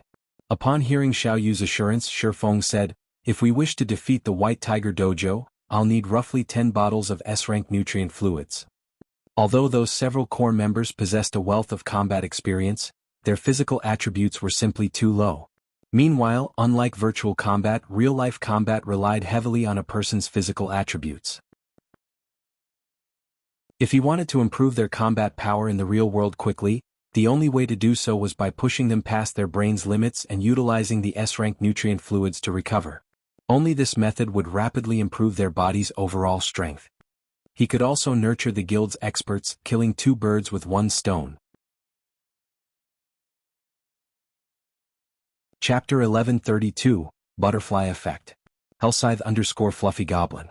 Chapter 1132, Butterfly Effect. 10 bottles? Xiao Yu's heart skipped a beat when he heard Shifeng's request. S-rank nutrient fluids were not cabbages that one could purchase easily. It was difficult to buy a bottle even if one could afford it. People around the world referred to the S-rank nutrient fluid as the water of life. A bottle of S-rank nutrient fluid could easily go for 1 million credits. Even Xiao Yu himself was only willing to drink 1 bottle per year to repair the damaged cells in his body, significantly slowing the aging process. The S-rank nutrient fluid was a treasure to well-known international fighters. Normally they would only consume a bottle if they were heavily injured. Even drinking A-rank nutrient fluids during normal training was considered a luxury. Previously, to recruit Shifeng into Big Dipper, he had utilized his connections and spent a significant sum to obtain a batch. No matter how he looked at it, buying another 10 bottles of S-rank nutrient fluids to obtain the Green God Company's invitation was not a worthwhile transaction. After all, his main goal in obtaining the invitation card was to purchase S-rank nutrient fluid and other new products the Green God Company intended to offer. He was still uncertain about how many bottles he could purchase in the auction. It was simply too risky to invest 10 bottles of S-rank nutrient fluid right off the bat. That's right. I'll need 10 bottles at the very minimum. Shifeng wasn't lying. Void steps placed a huge burden on the human brain. Without the in-depth healing the S-rank nutrient fluid provided, one would risk their life by using the technique. Hence, whenever he trained the guild's core members, he warned them that if they did not have any S-rank nutrient fluids on hand, they were absolutely not allowed to practice void steps excessively. If it is money you are worried about, I can pay half the cost. However, I want a spot on the Green God Company's invitation card. You'll pay half of it? After giving the matter some thought, Xiao Yu agreed and said, "All right, I'll try to find a way to get the 10 bottles. However, they will cost slightly above market price." Every invitation card allowed 2 people to attend the auction. It did not matter if he shared one with Shifeng. To further develop itself, the Big Dipper group had already invested a large sum into the new dojo. They had also spent a lot on advertising. Hence, the company was somewhat tight on funds. If Shifeng were willing to cover half of the S-rank nutrient fluids cost, investing in Shifeng's group was no different than their previous attempt of purchasing the Green God auction invitation card for 5 million credits. Only, unlike Shifeng, that plan hadn't succeeded. As for whether Shifeng had the money to pay up, he had long since ordered Liang Jing to investigate the man's finances. Recently, God's domain had become increasingly popular around the world. Many industry giants had already invested in the game. It was definitely possible to earn a lot of money through God's domain. Moreover, based on what he had heard from Liang Jing, Shifeng's workshop was considerably large. Moreover, more companies had invested in the workshop. At this point, the workshop had begun mass recruiting full-time gamers. It was obvious that Shifeng earned quite an income from the game. He shouldn't have any issues spending several million credits at a moment's notice. Now that God's domain was so popular, even Xiao Yu had considered establishing a workshop. Based on what he had heard from his connections, he learned that gaming workshops focused on God's domain earned far more than they had in past virtual reality games. God's domain also had far more players. However, expanding the Big Dipper group took priority. Once the Big Dipper group had grown, it would become far more profitable than any gaming workshop or guild. After all, more people had begun to take their physical training more seriously after discovering God's domain. Unfortunately, what Xiao Yu did not know was that Shifeng's workshop was more profitable than he imagined. After Shifeng finalized his arrangements with Xiao Yu, he returned to Zero Wing's training room. Only the workshop's official members had access to this room. Shifeng had specifically instructed Liang Jing to stock the room with various training equipment. These machines would help strengthen a person's reaction speed and evasive maneuvers. Blackie, contact Shadow Sword and Turtle Dove. Have them come to Jianghu City as quickly as possible. Report the travel expenses as a workshop expenditure. Shi Feng instructed Blackie, who was currently occupied with basic training. Shadow Sword and Turtle Dove had been members of a certain dojo before they had joined Zero Wing. They were both younger than 20. However, after officially becoming Zero Wing core members, Shi Feng had both of them leave their dojos. After all, becoming a Zero Wing core member was basically a formal job. They had to make God's domain their main priority. After they left their previous dojos, aside from playing God's domain, they normally exercised at a local gym. All of their attention had shifted to God's domain. However, as Zero Wing had yet to establish its own company officially and the purchasing agreement for Ouroboros's training center wasn't finalized, Shi Feng hadn't invited them to take part in special training with the others. "We're having them here now?" Blackie shot Shi Feng a curious look. Suddenly, his expression shifted to one of excitement as he asked, "Is the training center ready?" He had already heard about the matter from Shi Feng. Ouroboros's training center specialized in nurturing gaming experts. Setting aside its numerous facilities, it had an advanced virtual system in which players could train. Of course, Ouroboros's training center wasn't as advanced as the Secret Pavilion's simulated training system. However, it was far more efficient than a ton of people competing for the 10 black cards. Most importantly, with the acquisition of Ouroboros's training center, Zero Wing would finally have its own headquarters. They would no longer have to borrow someone else's facilities. Like the core members of those first-rate guilds, they could then walk into their luxurious training centers in the city center every day. "No," Shi Feng said, shaking his head. "Qingshui is still negotiating the price for the training center. I want them here for another matter." Although the Blackwater's defeat had indeed dealt a major blow to the several companies backing Ouroboros, it was not an easy task to buy the training center's remaining shares. If they discovered Zero Wing's true goal, they might demand a far higher price than what Zero Wing had planned on. Unless something forced these companies were forced to sell the shares in a hurry, Shi Feng had to let Bai Qingshui find a way to obtain the shares cheaply. His reply disappointed Blackie. However, he suddenly thought of something else as he said, "Brother Feng, when you went to your meeting, someone came to the workshop asking for you. However, I told him that you're in a meeting, so he's been waiting in the lounge. Do you want to meet him right now?" "Who is it?" "It's that youth that Big Sis Fire flattened. I think his name is Zipping?" Blackie responded, somewhat uncertain. "He came on his own volition? Interesting. I just so happened to be free, so I might as well meet with him." Shi Feng thought back to the bait he cast. He hadn't expected to hook Zipping so quickly. However, after giving the matter some thought, he found it reasonable. Now that Xie Chiwen was in Jianghu City as Zipping's greatest romantic rival, how could the boy sit by and do nothing? If Zipping remained passive, Xie Chiwen would definitely take the girl he loved. This was his last chance to do something. Only this development had occurred sooner than Shi Feng had anticipated. The current timeline was deviating further away from the one he remembered. Following which, Shi Feng entered the training room's lounge. Zipping sat on the lounge's sofa, his legs shaking slightly. He looked quite nervous. "What business do you have with me?" Shi Feng asked slowly as he examined the fighter before him. Seeing Shi Feng, Zipping stood up abruptly, anxiety flashing in his eyes as he asked, "Didn't you say that as long as I join Zero Wing's workshop, you'll tell me how to become stronger? Is that offer still valid?" Hall Master Jiang had already announced his intentions of driving his daughter, Jiang Lingyu, closer to Xie Chiwen. If he did not achieve some sort of feat quickly, he would be too late. Chapter 1133, The Difference Brought About by Time. Hellscythe_Fluffy Goblin. Chapter 1133, The Difference Brought About by Time. Of course it's still valid. Shi Feng provided a definitive answer. However, didn't your White Tiger Dojo bar you from joining any gaming workshops? Zipping fell silent upon Shi Feng's question. He had been determined not to join Zero Wing's workshop.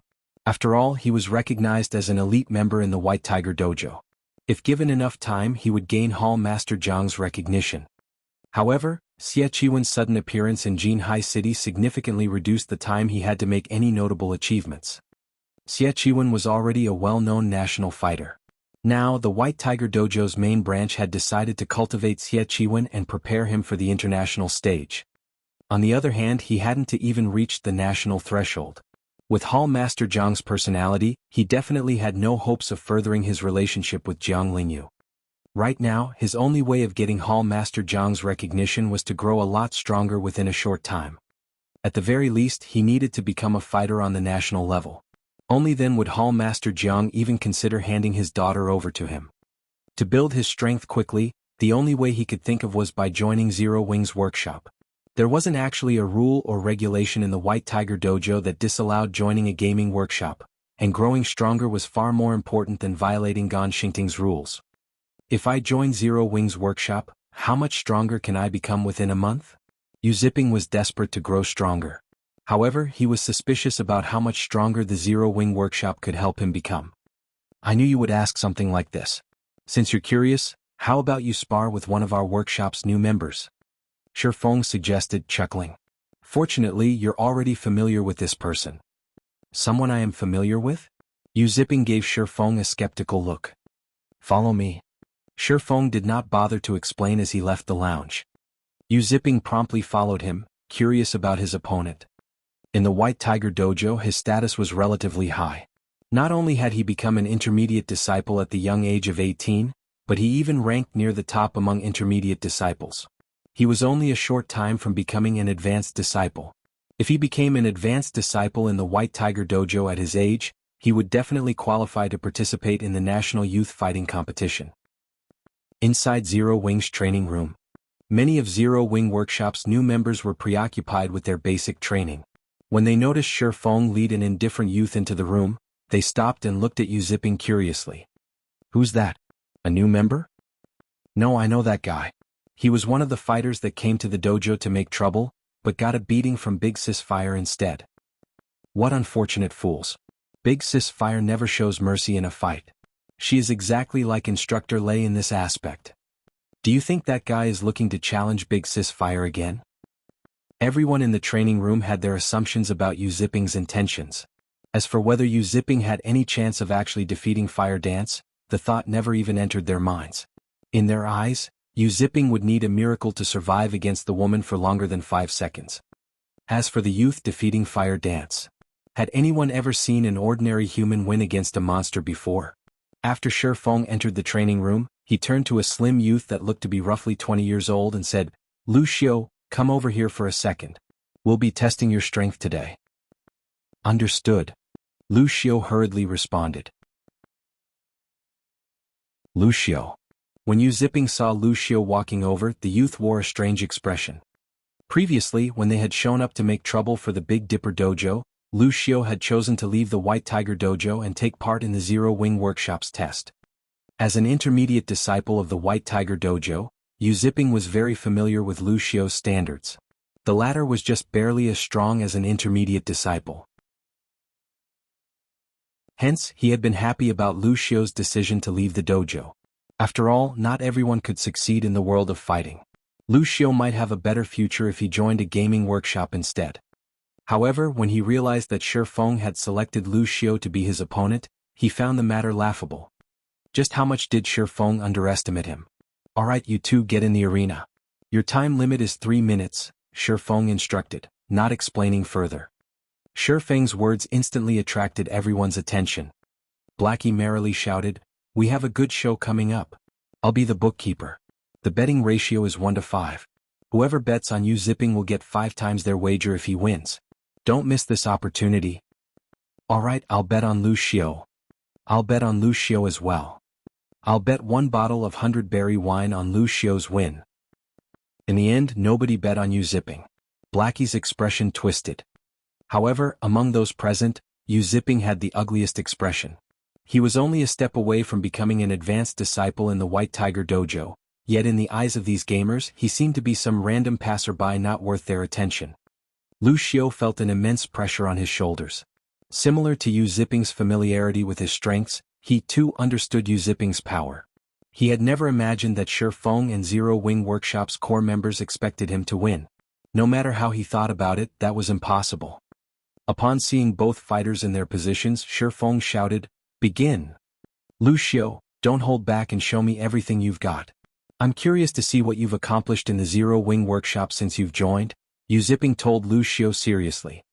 Lu Xiu nodded and charged at Yu Ziping. Lu Xiu launched a straight punch towards Yu Ziping, his fist pushing a strong gust of wind into the latter's face. Lu Xiu's punch was so fast that Yu Ziping barely caught a glimpse of it. So fast. Yu Ziping could not help his surprise. Lu Xiu's punch was far faster and more accurate than it had been in the past. However, Yu Ziping was no ordinary fighter. Diverting the approaching fist with one hand, Yu Ziping sidestepped and rushed forward, slamming his body into Lu Xiu. As if Lu Xiu had expected the move, he quickly adjusted his footwork as his fist was redirected. Twisting his body, he circled to Yu Ziping's back, avoiding the latter's body slam. You dodged it? Yu Ziping was slightly surprised. Yu Ziping regained his composure as he turned and continued his fierce assault against Lu Xiu. Every one of Yu Ziping's moves contained both deadly speed and precision, making them extremely difficult to parry. However, contrary to Yu Ziping's expectations, Lu Xiu didn't become flustered, and the attacks didn't land. Rather, with nimble movements and footwork, he systematically dodged one attack after another. After Yu Ziping's barrage ended, Lu Xiu realized that Yu Ziping was exhausted. Immediately, Lu Xiu took advantage of the opportunity and dove in for the kill. Yu Ziping, knowing he was in a bad position, could only throw a punch of his own to deter Lu Xiu's assault. However, Lu Xiu showed no signs of avoiding the hit. On the contrary, Lu Xiu continued straight towards Yu Ziping's punch.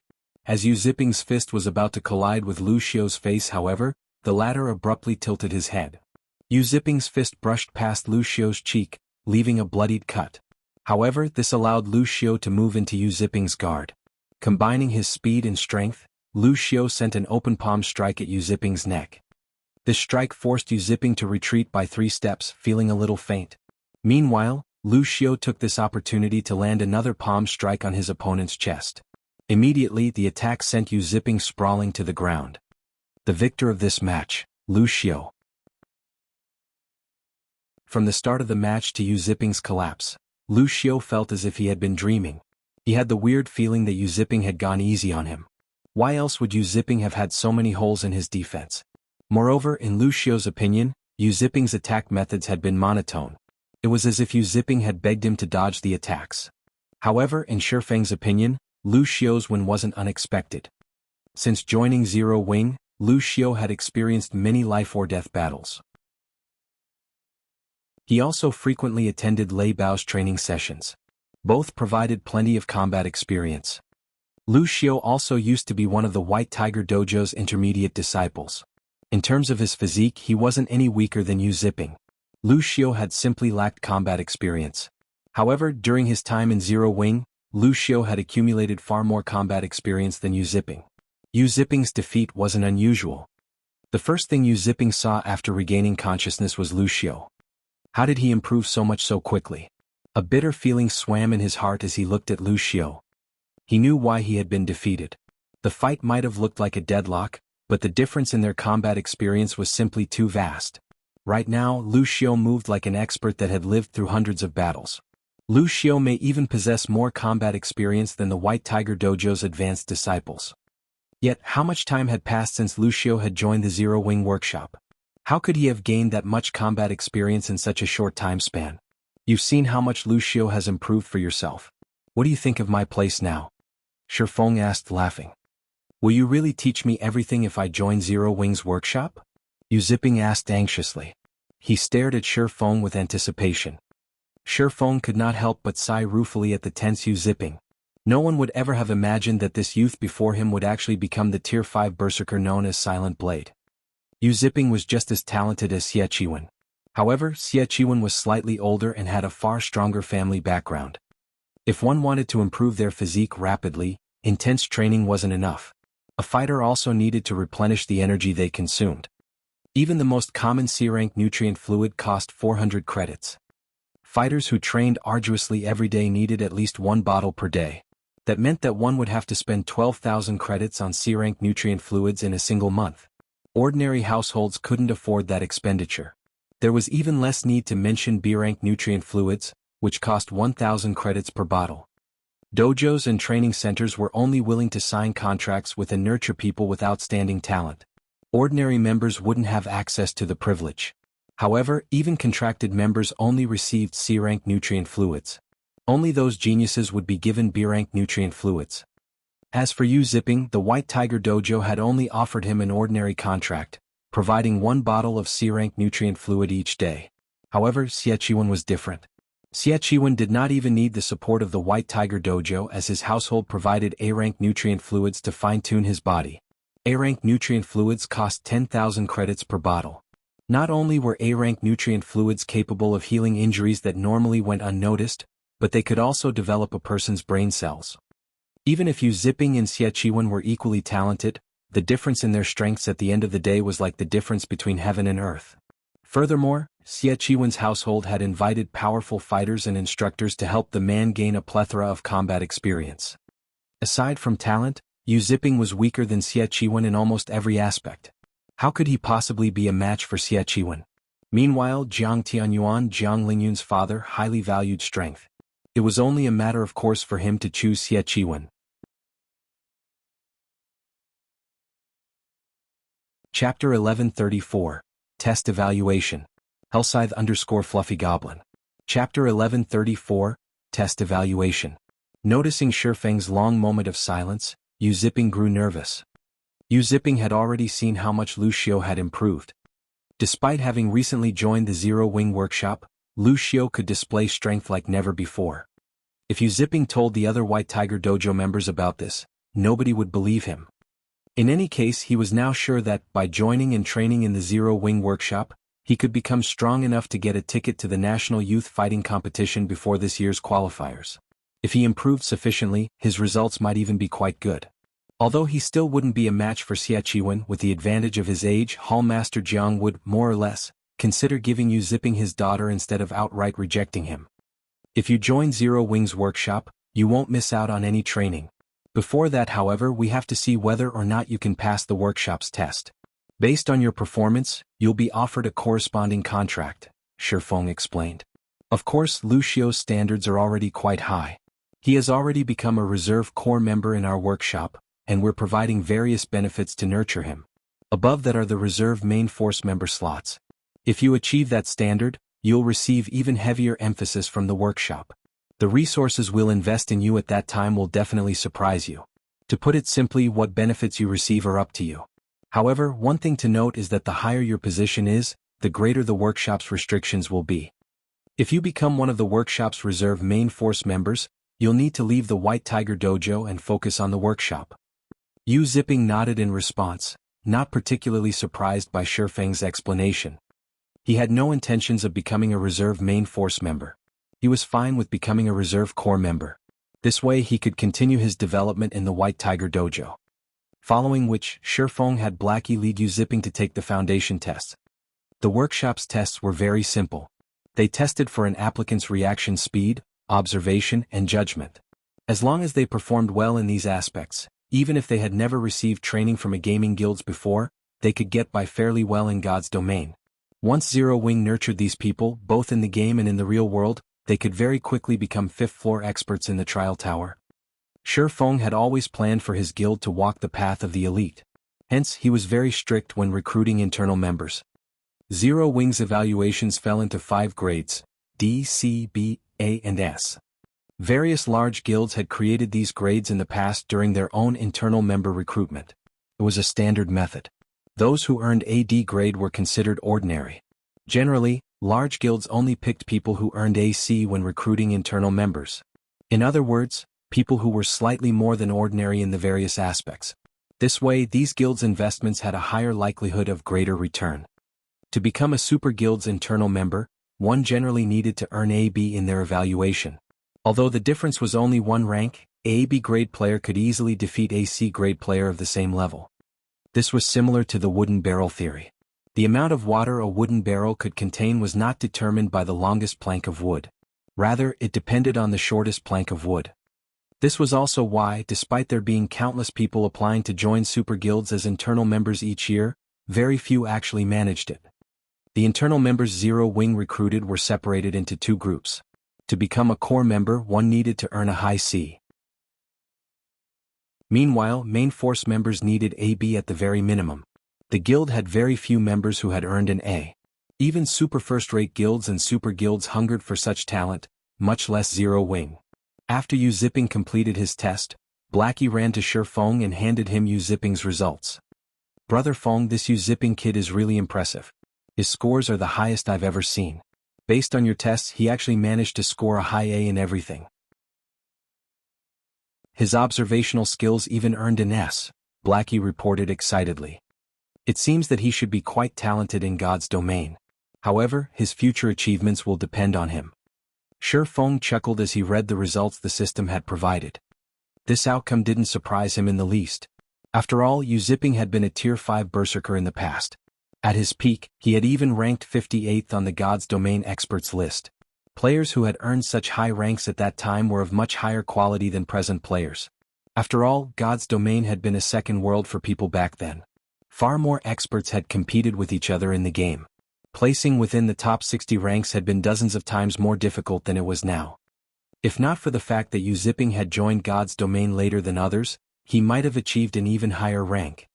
It's a pity that he only chose to become a core member. If he wanted to join Zero Wing's main force with his potential, he could reach far greater heights, Blackie sighed. Shi Feng only tested a person's current talent, but talent wasn't a constant. As long as one continued to develop their mind, their talent would rise as well. The fact that Yu Zipping was already so talented meant that his starting point was much higher than others. If he wanted to grow stronger, he still required training and resources. Relax. Now that he has already set foot on Zero Wing's boat, I believe that he will, sooner or later, join our main force. Shi Feng chuckled as he clapped Blackie's shoulder. Following which, according to his daily schedule, Shi Feng proceeded with training his members. As the sun began to set, Shadow Sword and Turtle Dove arrived at Zero Wing's workshop. When Shi Feng met the two for the first time, he discovered that they both looked much younger than in God's Domain. Moreover, they were only 19 years old, only 1 year older than Yu Zipping. However, although the two's combat experience trampled over Yu Zipping's, they were physically much weaker than Yu Zipping. According to the White Tiger Dojo's evaluation standards, they were not even fit to become basic disciples. However, this wasn't unusual. Neither Shadow Sword nor Turtle Dove had received much attention from their previous dojo. Their dojo hadn't wanted to contract either of them. After the two arrived, Shi Feng split the 10 bottles of S-rank nutrient fluids, which Xiaoyu had Liang Jing deliver some time ago, between Shadow Sword and Turtle Dove. These S-rank nutrient fluids should be enough for them to train void steps for a considerable amount of time. S-rank nutrient fluids? Yu Zipping gaped in shock when he saw the exquisite coolers Shadow Sword and Turtle Dove were carrying. He had seen the coolers used to store S-rank nutrient fluids many times. After all, when the White Tiger Dojo's advanced disciples performed exceptionally well, the dojo rewarded them with S-rank nutrient fluids.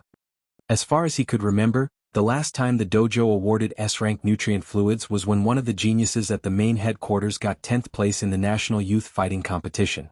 The dojo had boasted about this achievement, so much so that it had rewarded that youth 2 bottles of S-rank nutrient fluids. That youth had treated those bottles like family treasures, only using them when he was severely injured. Yet, Shi Feng had given Shadow Sword and Turtle Dove 5 bottles each without hesitation. What was this? Could the Green God Company be backing the Zero Wing workshop? The thought hovered in the back of Yu Zipping's mind. There was no other explanation. A gaming workshop like Zero Wing had actually given 10 bottles of S-rank nutrient fluids to 2 people? This was far beyond extravagant. This was simply being a spendthrift. If he had received them, those 10 bottles would last him 10 years. After Shi Feng finished instructing Shadow Sword and Turtle Dove on what they needed to do, he returned to his own room. There were less than 10 minutes before God's Domain system update completed. After drinking a bottle of A-rank nutrient fluid, Shi Feng entered his gaming cabin and logged into God's Domain. Chapter 1135, Resource Competition. Hellscythe_VampireCat. Chapter 1135, Resource Competition. The interface changed? When Shi Feng logged back into his rest space, he suddenly discovered that plenty of changes had occurred. Originally, the rest space was an empty space with only a massive interface display and nothing else. Now, however, the dimly lit rest space had a set of stone doors 10 meters tall with ancient runes carved on each door, lending them an ancient ambience. Meanwhile, at a corner of the doors was a system interface. Mindspace System. Owner Yifeng. Mindspace. Inactive activation conditions. Own a private space under your own name. Private space must also be located in a city at the very minimum. Space size, unknown. System. Scan discovers that you own a private space in White River City. Do you wish to activate your mind space?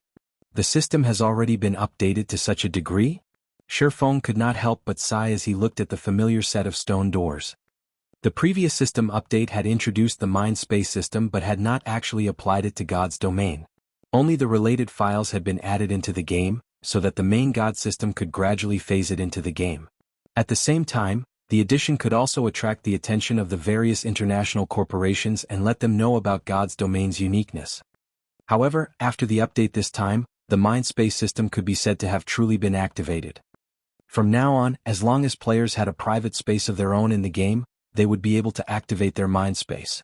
With a sufficient number of 7 luminaries crystals, they could also expand and perfect their mind spaces.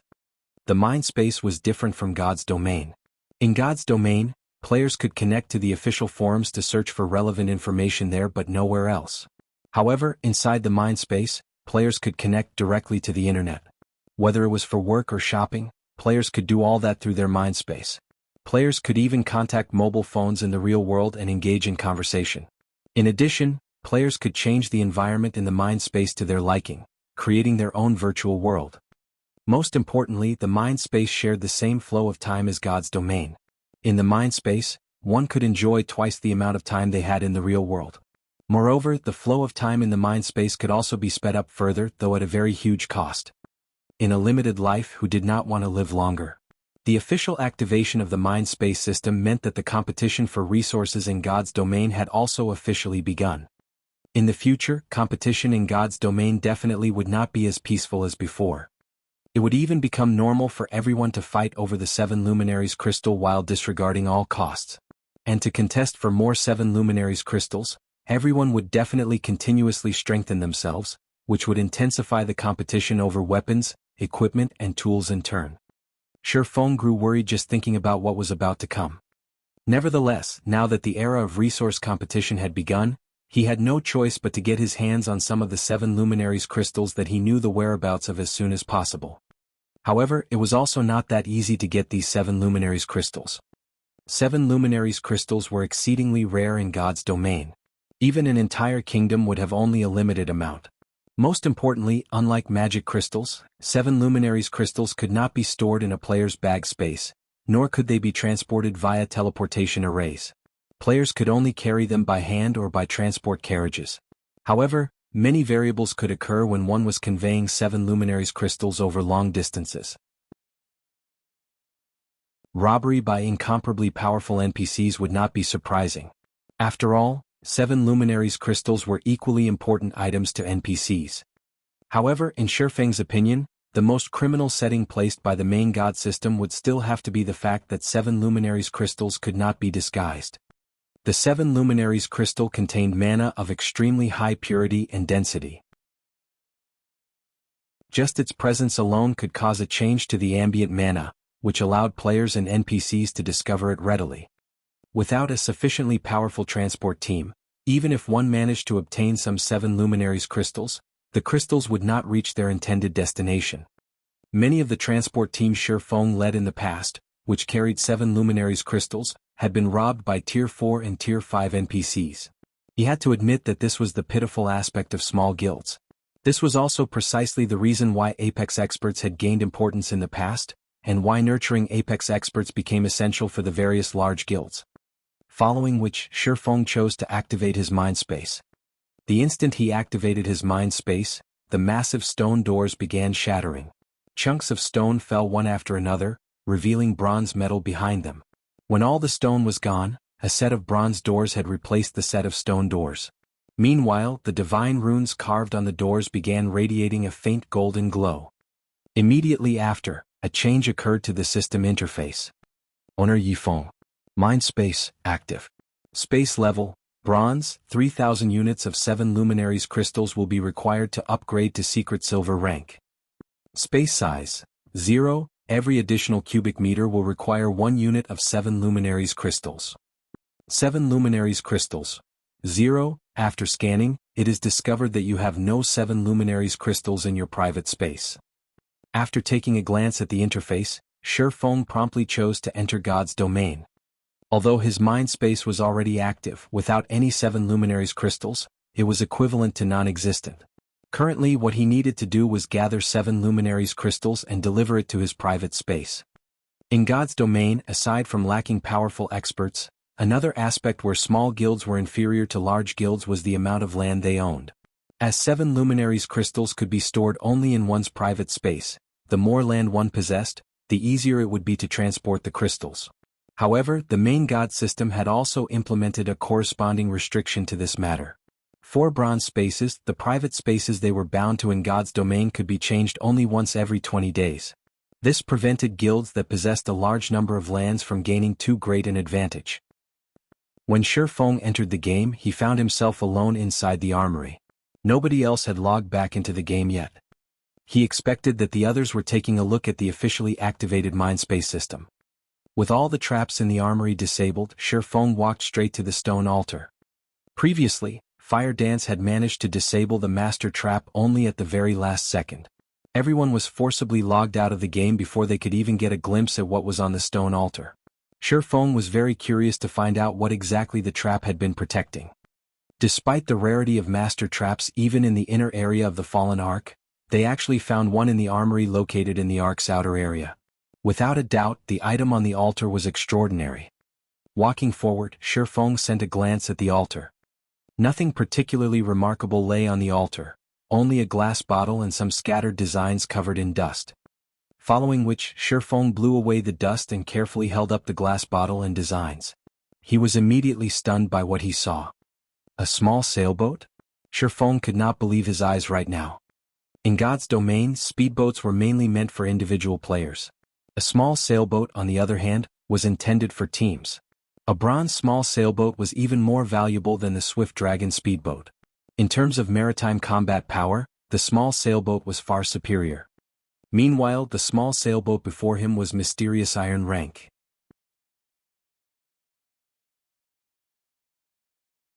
Chapter 1136, High-End Building.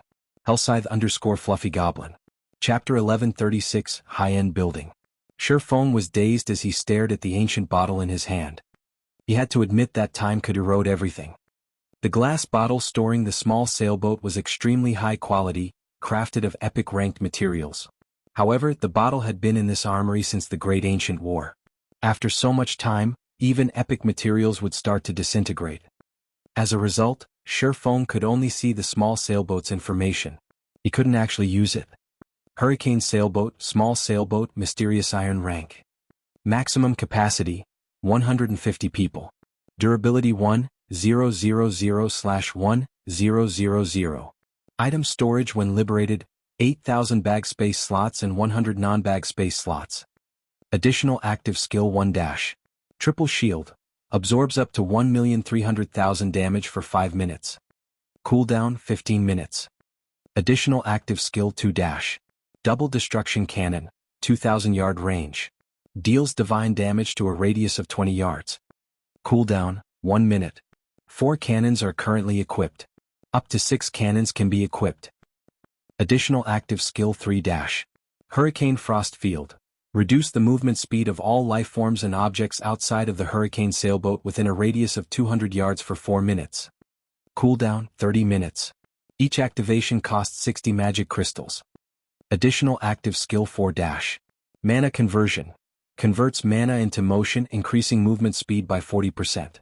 Every 10 magic crystals consumed extends duration by 20 minutes. Cooldown, 10 minutes. Additional passive skill -. Braving the winds and waves. When sailing with the wind, movement speed increased by 50%. When sailing against the wind, movement speed is unaffected. The hurricane sailboat has been severely damaged and cannot be used. Must repair the boat's divine ruins before use. It seems I'll have to get Burning Abyss to fix it. Shifeng sighed as he stored the hurricane sailboat. The hurricane sailboat was no less valuable than a fragmented legendary item. It was even more valuable than the Swift Dragon speedboat. The sailboat was especially valuable right now. Sailboats were very large. Not only could they participate in naval combat, but they were also transportation tools. Transporting cargo overseas was much faster and more convenient than on land. More importantly, transportation across the sea was much safer. This was especially true for the current god's domain. Naval combat was different from combat on land.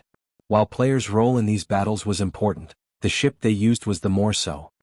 In God's domain, a mysterious iron small sailboat combat power made it practically invincible among current guilds.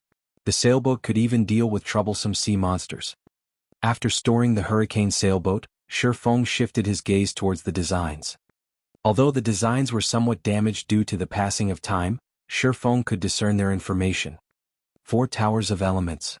When Shifeng saw these words he froze. So, this is the famous 4 Towers of Elements.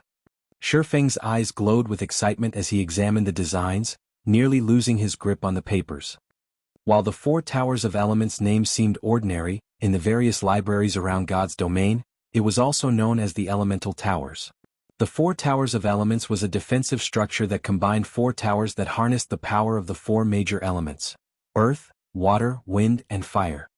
If the Mana Tower was considered a mainstream defensive building, the 4 Towers of Elements was a high-end defensive building. However, in the past he had only seen these towers in Super Guild's main headquarters. He had never heard of a lesser guild owning one. In fact, only Super Guilds had known where to obtain them. However, looking back at it now, Shifeng felt that those Super Guilds might have obtained the designs in the fallen Arkansas. Either that, or the Midnight Tea Party had sold the designs to Super Guilds after obtaining them. Otherwise, the 4 Towers of Elements would not have been so rare in the past. Shifeng finally understood why the main god system had activated the Mindspace system. It turned out that it was because he was about to obtain the 4 Towers of Elements. As a high-end building, ordinary players could not construct the 4 Towers of Elements. Only those who had learned the relevant subclasses could build them. Moreover, the relevant subclass requirements were exceptionally high. At the very least, one needed to reach the advanced rank. With this, I won't have any issues defending the city. Shifeng could not help but grin at the designs. There were a total of 4 designs, the complete design for the 4 Towers of Elements. With these designs, in addition to the lifestyle players the Candlelight trading firm had already nurtured, he could definitely construct the towers. Thinking up to this point, Shifeng began reading the list of required construction materials. This way he could prepare. What? These towers require 7 luminaries crystals. Shifeng grew somewhat faint after glancing through the materials. If the towers simply needed a few 7 luminaries crystals, he could have dealt with that. However, each tower required 10 units of 7 luminaries crystal. Constructing the entire set would cost him 40 units of 7 luminaries crystal. Constructing these 4 towers cost more than constructing an entire city. In God's domain, 1 unit of 7 luminaries crystal was roughly the size of an adult's fist. Generally, one only came across 0. 1 to 0. 3 units of a 7 luminaries crystal. 1/10 of a 7 luminaries crystal would sell to NPC merchants for around 3 to 400 gold. If sold to players, some had even offered 1,000 gold in the past. However, even at such a price, nobody had been willing to sell their crystals. If Shifeng invested 40 units in his own mind space, he could increase it by 40 cubic meters. This was enough space for one person to live in. Even though he knew of many areas where he could collect 7 luminaries crystals right now, collecting so many in such a short time wouldn't be easy. Suddenly, Fire Dance came online. When she noticed Shifeng's sour expression, she asked curiously, "Guild leader, what's wrong?" "It's nothing," Shifeng said, shaking his head. He had no intentions of revealing the 4 Towers of Elements. The 4 Towers of Elements were of the utmost importance. There wasn't much benefit in revealing the information. Rather than letting everyone worry about the matter, it was better that they focus on what they needed to do right now. Shortly after, Aqua Rose also logged in. Immediately, she turned to Shifeng and asked anxiously, "Guild leader, what was on the stone altar?" "A small sailboat," Shifeng said. He then shared the Hurricane sailboat's information in the team chat for everyone to see. Those that had just come online and saw the Hurricane sailboat's information were stupefied. Although they weren't very familiar with naval matters, they could, more or less, tell how powerful the Hurricane sailboat was by its skills. The Hurricane sailboat was practically a moving turret. If the 4 double destruction cannons were lined up and fired together, their killing power would be absolutely terrifying. If the Hurricane sailboat could be used on land, it would be invincible, not to mention at sea. "Guild leader, with this sailboat we can start developing in a coastal city. With this sailboat and our resources, we'll definitely get our own share of the pie," Gentle Snow suggested after reading the Hurricane sailboat's details. That's right. Guild leader, the various large guilds have already secured most of the available resources on land.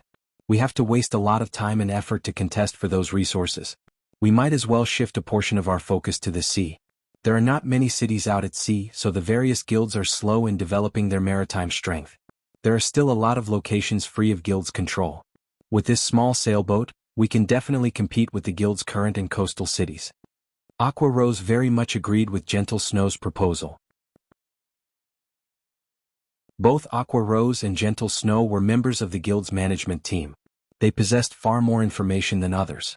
The two of them had also considered the problem of the guild's future development. There were simply too few resources available on land, and it was time-consuming to contest for more. As for the sea, not only were its resources abundant, but the majority of the various large guilds in God's domain were in the same situation as Zero Wing when it came to competition at sea. Most guilds were just starting to move towards the ocean at this stage of the game. One could say that they were all at the same starting point right now. Zero Wing's acquisition of the mysterious iron small sailboat gave it a significant advantage over the other guilds. Zero Wing could easily suppress their competition's fishing boats and speedboats.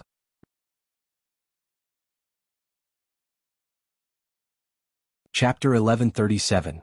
Introducing the Inferior Legendary Treasure Chest. Hellscythe_Fluffy Goblin. Chapter 1137. Introducing the Inferior Legendary Treasure Chest. In the canyon outside of the Fallen Ark, the Soul Eater Lord, which had previously attacked Zero Wing's team, finally emerged. Immediately, the Soul Eater Lord's powerful domain enveloped a significant portion of the canyon. How is there such a powerful monster? The sight of the Soul Eater Lord instilled fear and insecurity into the Midnight Tea Party's members. They had listened to Shurfang's instructions and moved 1,000 yards away from the Ark, which put them outside of the Soul Eater Lord's domain. However, as experts, their senses were far superior to ordinary players. In addition, they normally fought high-tiered monsters. As a result, they could roughly gauge a monster's strength based on the pressure it emitted. Meanwhile, right now, from the pressure they felt from the Soul Eater Lord, they could tell that he was the strongest monster they had encountered since joining God's domain. Black Flame really didn't lie. Even if every member in the team has reached Tier 2 level 60, we'll still be cannon fodder against such a powerful monster, Netherworld Wave said, finding it somewhat difficult to breathe. Even Tier 4 NPCs of the same level wouldn't be a match for the Tier 4, level 67 mythic monster with a complete domain. After all, complete domains were what made Tier 4 NPCs so powerful and allowed them to fight mythic monsters, which had higher attributes on equal footing. Leader, are we still going to go in? Cloud Yarn asked Breeze Wine worriedly. With such powerful monsters guarding the Fallen Ark, even sending in an army of tens of thousands of players of the same level would be meaningless. They were significantly underleveled right now. Let's wait for a bit, Breeze Wine said softly. Black Flame told us his method for luring these monsters away. Let's make our decision after watching the situation. After Breeze Wine announced his decision, the team fell silent. It would be a pity to simply leave after so much difficulty to open the Fallen Arkansas. While the Midnight Tea Party members waited quietly, one monster after another exited the Fallen Arkansas. The weakest among them was a Grand Lord, while most were mythic monsters. The adventurer team counted 20 mythic monsters leaving the Arkansas. Watching this, the Midnight Tea Party members who had experienced hundreds of challenging battles shuddered. If not for the monsters' low levels, they could have easily obliterated numerous major NPC cities if they worked together. Even at level 60, players would be cannon fodder in front of these monsters. It did not matter how many players fought them. Everyone that tried to do so would undoubtedly die. If not for their quest time limit and severe penalty for failure, the Midnight Tea Party members would have fled. Leader, look. They seem to have discovered something, the Ranger, Dark War, reported softly. Everyone followed Dark War's gaze, and indeed, one mythic monster in the distant forest sniffed the air as if it had scented something. Suddenly, the mythic monster roared, and the rest gathered to its location. The Midnight Tea Party members began to panic. They couldn't have discovered us, right? Cloud Yarn asked anxiously. If these monsters discovered them, their deaths were certain. That shouldn't be the case. Black Flame had returned from that direction. He should have set up some sort of luring magic array there, Endless Scars calmly explained. As soon as Endless Scars said so, the abyssal monsters began to rush elsewhere. Very quickly they disappeared from the midnight tea party's sight. They're gone? Everyone could not help but release a sigh of relief. A few of the team members who had expressed their discontent with Shi Feng began to view the swordsman in a new light. Although Shi Feng was ridiculously greedy, they had to admit that if not for him, they would have been unable to enter the Fallen Ark for a long time. We have our chance. Let's hurry and enter the Ark. Breeze Wine shouted as he stood. Now that the monsters were nowhere to be seen, they could sneak into the Ark undetected. Once they were inside, things would become much easier. It seems that I'll have to learn more about this guild leader of Zero Wing. Endless Scars revealed a faint smile as she looked to where the monsters had flown. Even super guilds knew little about the secret of the fallen Arkansas. She had searched everywhere for information, even utilizing the Blackwater Corporation's power, to grasp the little she had learned about the Arkansas.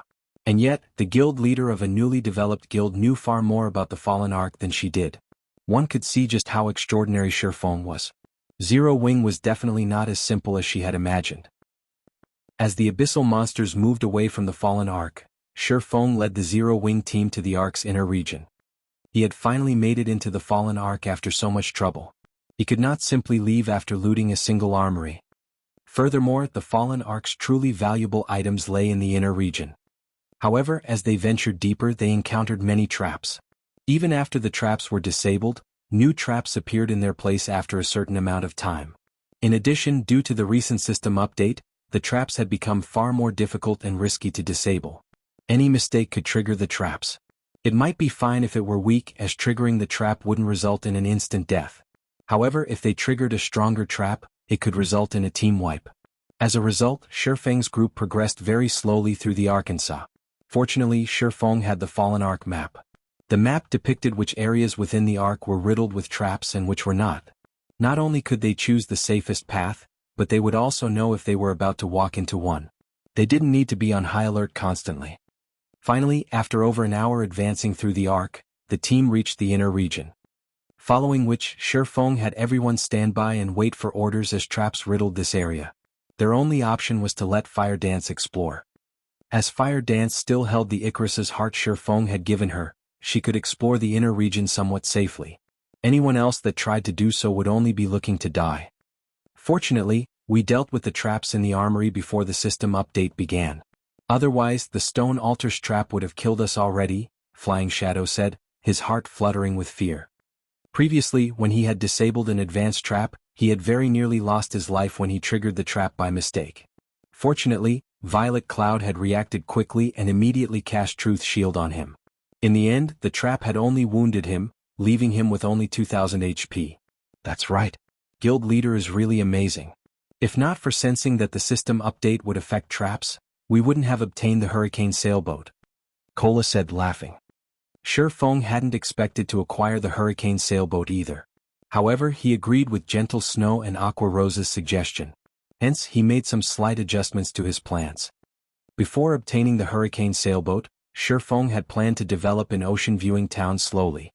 He had even intended to let Immortal Light develop in the Apocalypse Empire's coastal towns. After all, Zero Wing was different from the other guilds and coastal cities, where the latter had already begun to build their strength. Trying to compete with these coastal guilds would be foolish. Even if Zero Wing were far stronger than these guilds, naval combat relied on the ship's quality rather than players. Zero Wing would not have much of an advantage by relying on the Swift Dragon speedboat.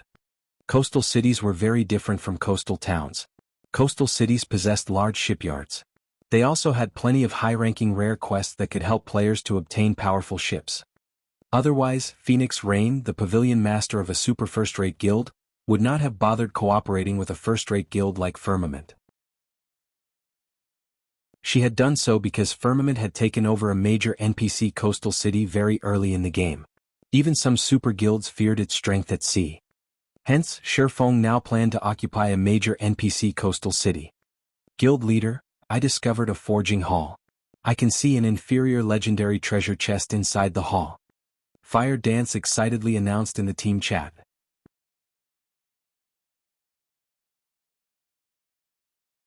Chapter 1138, Chapter 1138, 2 weak points. Hellscythe _Vampire Cat. Chapter 1138, 2 Weak Points.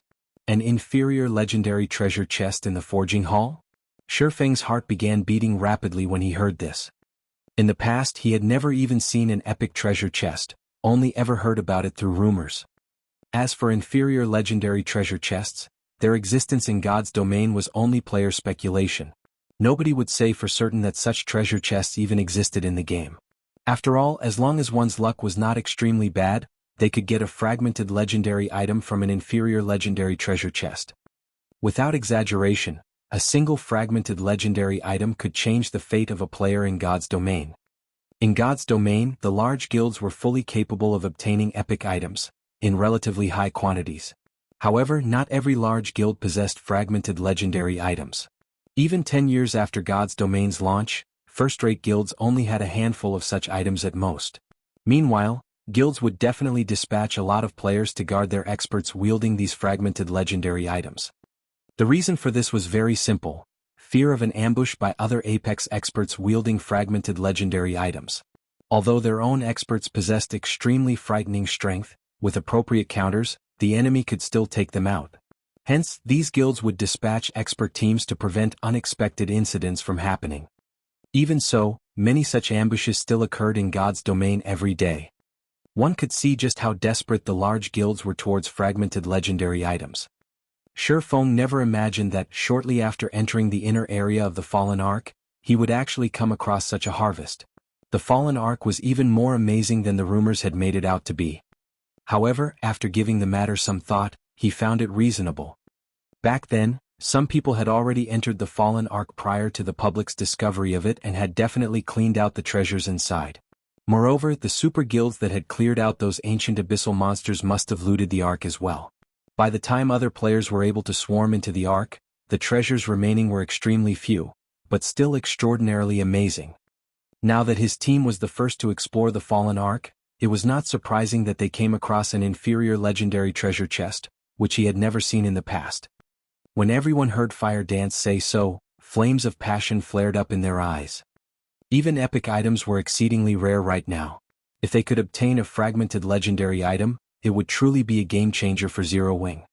Among those present, aside from Blackie, Aqua Rose, Gentle Snow, Fire Dance, and an extreme few who knew that Zero Wing possessed more than one fragmented legendary item, everyone else believed that the best weapons and equipment Zero Wing possessed were only of epic rank.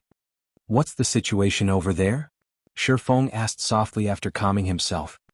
"There's an extremely powerful trap set up around the treasure chest.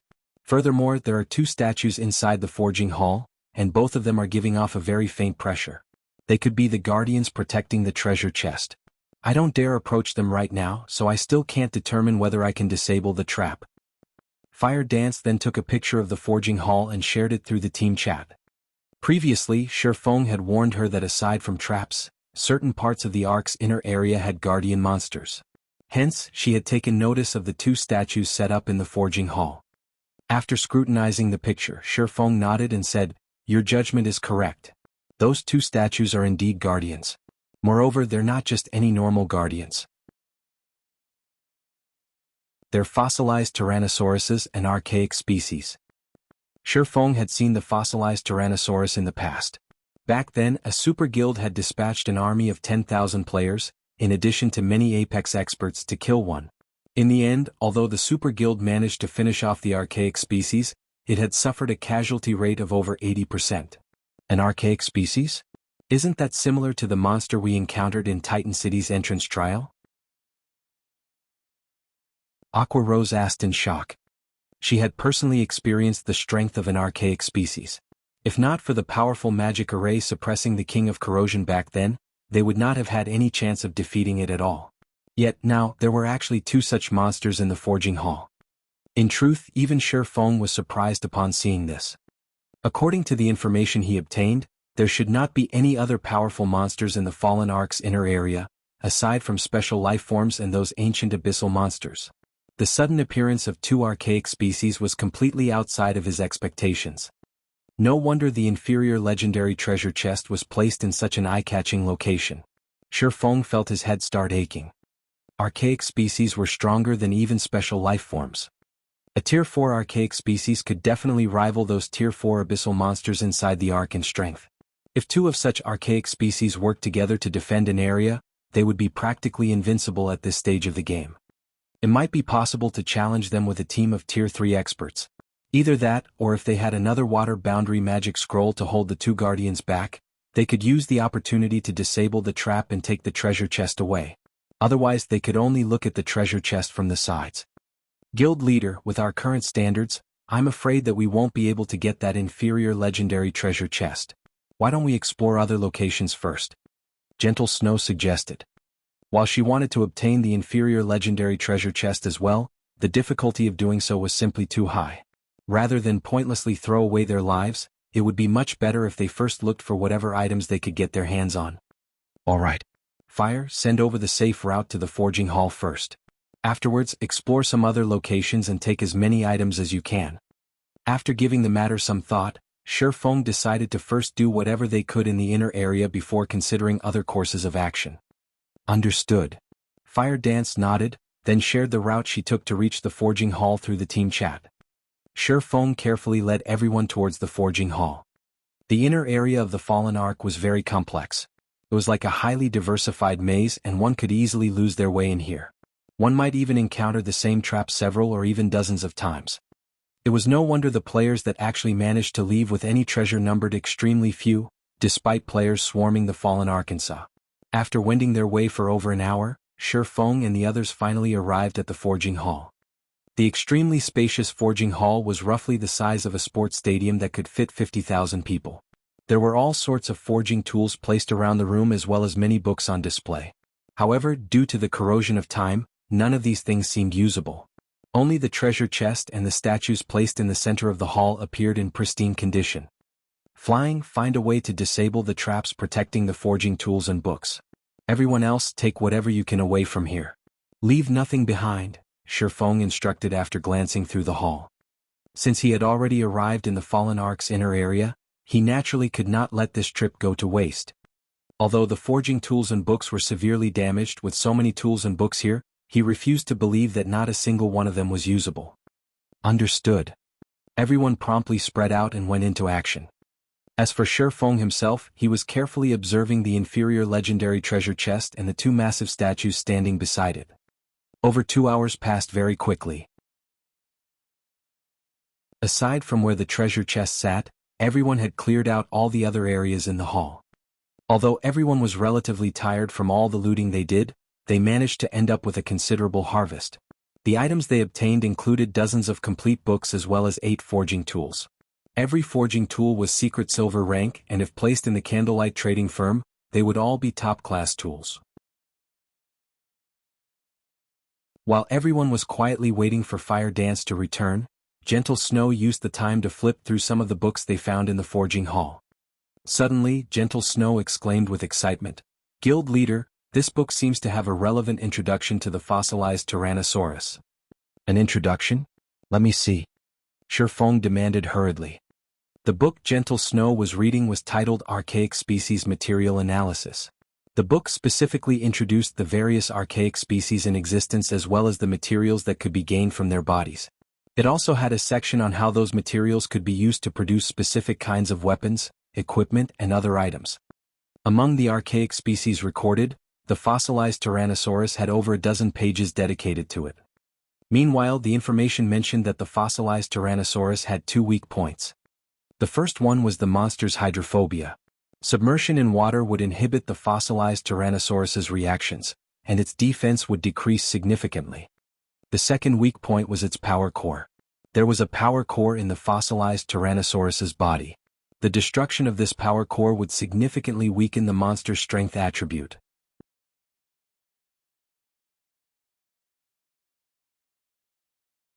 Chapter 1139, Race Against Time. Hellscythe_VampireCat. Chapter 1139, Race Against Time. At the outer area of the Fallen Ark, the members of the Midnight Tea Party moved with extreme caution. This was because shortly after their entry, they very nearly got team-wiped due to triggering a trap. Nobody could have imagined that the latest system update would include penalties for failing to disable a trap.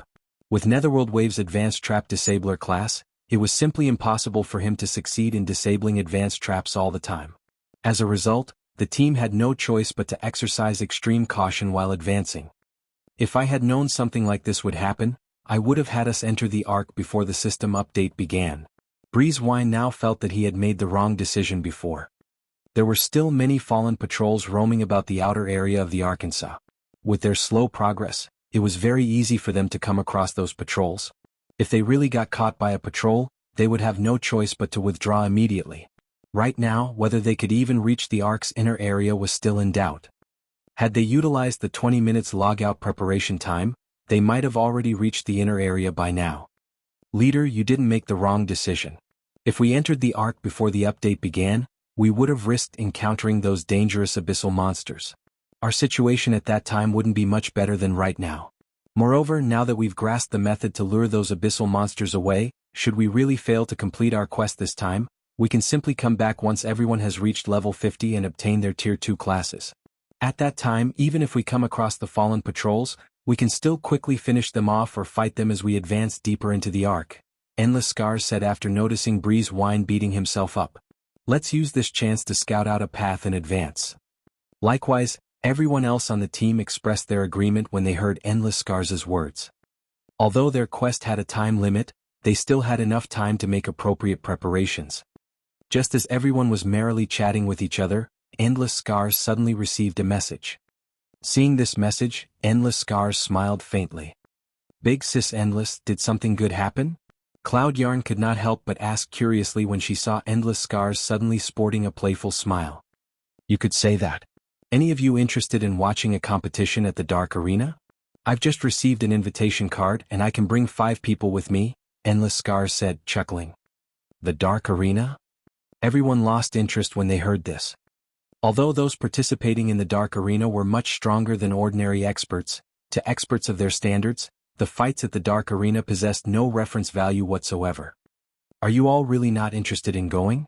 I heard that the Dark Arena is even prepared to hold a grand auction this time, which apparently will include even epic items, Endless Scars said, somewhat disappointed when she noticed the disinterest on everyone's faces. Moreover, the battle teams that will be fighting are very interesting. Among them, Zero Wing will be facing off with the Miracle Guild. I heard that Miracle has dispatched quite a few powerful experts this time. Epic items? Zero Wing against Miracle? Big Sis Endless, I want to go. Hold it.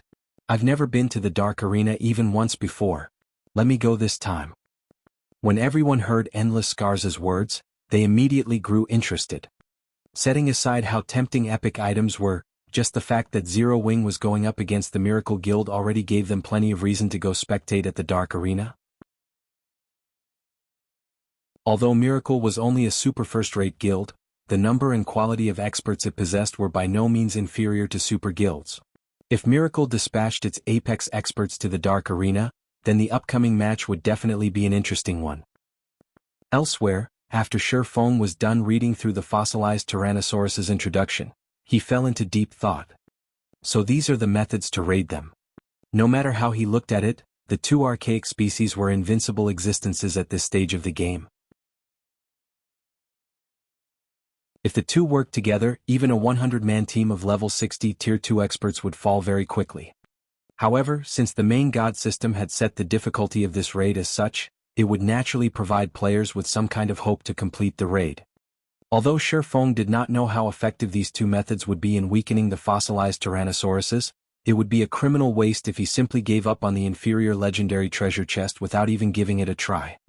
Following which, Feng had everyone begin making preparations to raid the 2 monsters. Guild leader, are we really going to raid these 2 archaic species? Aqua Rose asked worriedly as she looked at the 2 giant statues in the center of the forging hall. Previously, when they went up against the King of Corrosion, they had had a team of 100 players and even the assistance of an ancient magic array. Right now, not only did they not possess such a magic array, but their team also had only 20 members in all. To make things worse, they had to go up against 2 archaic species at the same time. No matter how she looked at it, they were simply trying to get themselves killed. The outcome would be the same even if they managed to grasp the weak points of the fossilized Tyrannosauruses. I know what you're worried about. Before we learned of their weak points, I indeed had no idea how we could get the treasure chest. Now, however, things are different. I have around a 30% certainty that we can get that inferior legendary treasure chest. Shifeng laughed. 30%? So high. Aqua Rose was quite surprised by Shifeng's response. She had estimated that they had less than a 5% chance of successfully obtaining the treasure chest. But Shifeng was now saying he was roughly 30% sure he could pull it off. If he really did have such a high probability of success, it was indeed worthwhile to make an attempt. Currently, super guilds were willing to sacrifice thousands of elite members just to obtain one epic item, let alone a fragmented legendary item. If the existence of this inferior legendary treasure chest were made known to super guilds, most likely, they would be more than willing to sacrifice tens of thousands of elite players as well as hundreds of experts. Around that percentage. However, our main problem would still be the trap set up around the treasure chest. If it is a Grandmaster trap, we'll most likely have no chance of getting the treasure chest. Only if it is a master trap will we have a 30% chance of succeeding. Shifeng shrugged, expressing that he was taking a gamble right now. In the past, it was a common sight for the various large guilds to send out tens of thousands of elite players just to contest for one fragmented legendary item. After all, with one fragmented legendary item, a guild could nurture one more apex expert. This way, not only would a guild get another expert to lead it, but they would also have a much easier time defending the transportation of important cargo or locations in the future. Following which, everyone began taking action according to Shifeng's commands. To take advantage of the fossilized Tyrannosaurus's first weak point, Shifeng armed everyone, with the exclusion of the team's MTs and healers, with Tier 1 and Tier 2 water-type magic scrolls. As soon as the battle began, they would close the doors to the forging hall, turning it into an enclosed space. After that was done, they could easily create an environment filled with water. As for the archaic species' second weak point, Shifeng possessed the omniscient eyes. He should have no problems targeting the power cores. Everything else would have to depend on luck. When Fire Dance returned to the forging room, Shifeng had his team shut the doors to the forging room. Begin.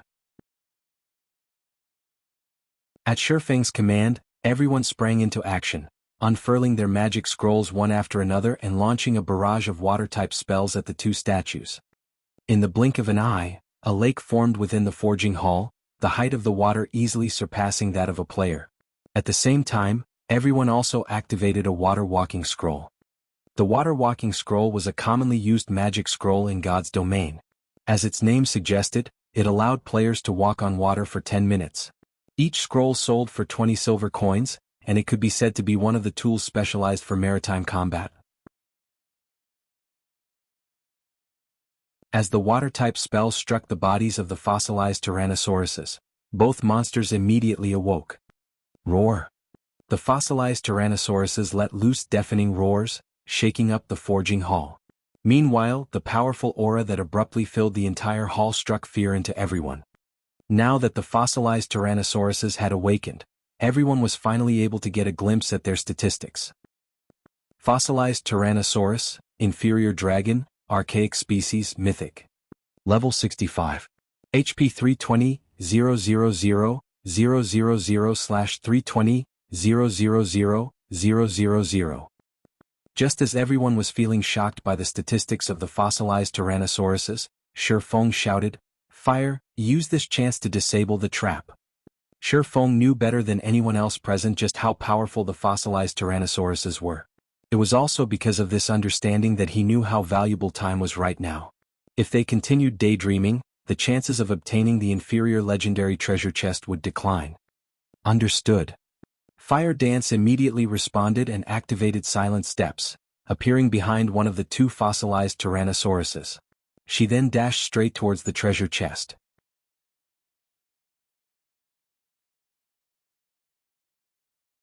Chapter 1140, Buying Time. Hellscythe_VampireCat. Chapter 1140, Buying Time. When Fire Dance was only 30 yards away from the treasure chest, the two fossilized Tyrannosauruses, which had initially been lured away by the spells attacking them, suddenly shifted their attention to her. As if they had had their tails stepped on, they glared at Fire Dance with single-minded ferocity as though she were the only person left in the world. Not good. Our aggro is too weak. Shifeng frowned. Cola, Turtledove, use everything you've got to pull aggro. Have the bosses stay as far away from the treasure chest as possible. As guardian bosses, the fossilized Tyrannosaurus's priority was the protection of the inferior legendary treasure chest. To them, aggro was secondary. Only when another player's aggro over the fossilized Tyrannosauruses reached a sufficiently high degree would the bosses stop paying attention to the player attempting to steal the item they protected. This was why Shifeng previously had everyone use their water-type magic scrolls on the fossilized Tyrannosauruses. Not only could they deal a significant amount of damage to the bosses, but they could also increase their aggro over the bosses. However, the effects of the water-type spells were not as good as Shifeng expected. Understood. Upon hearing Shifeng's command, Cola and Turtledove immediately activated Power of Darkness, causing their basic attributes to soar instantly. Both of them then charged straight at the two fossilized Tyrannosauruses and used Justice Roar, trying their best to shift the attention of the bosses to themselves.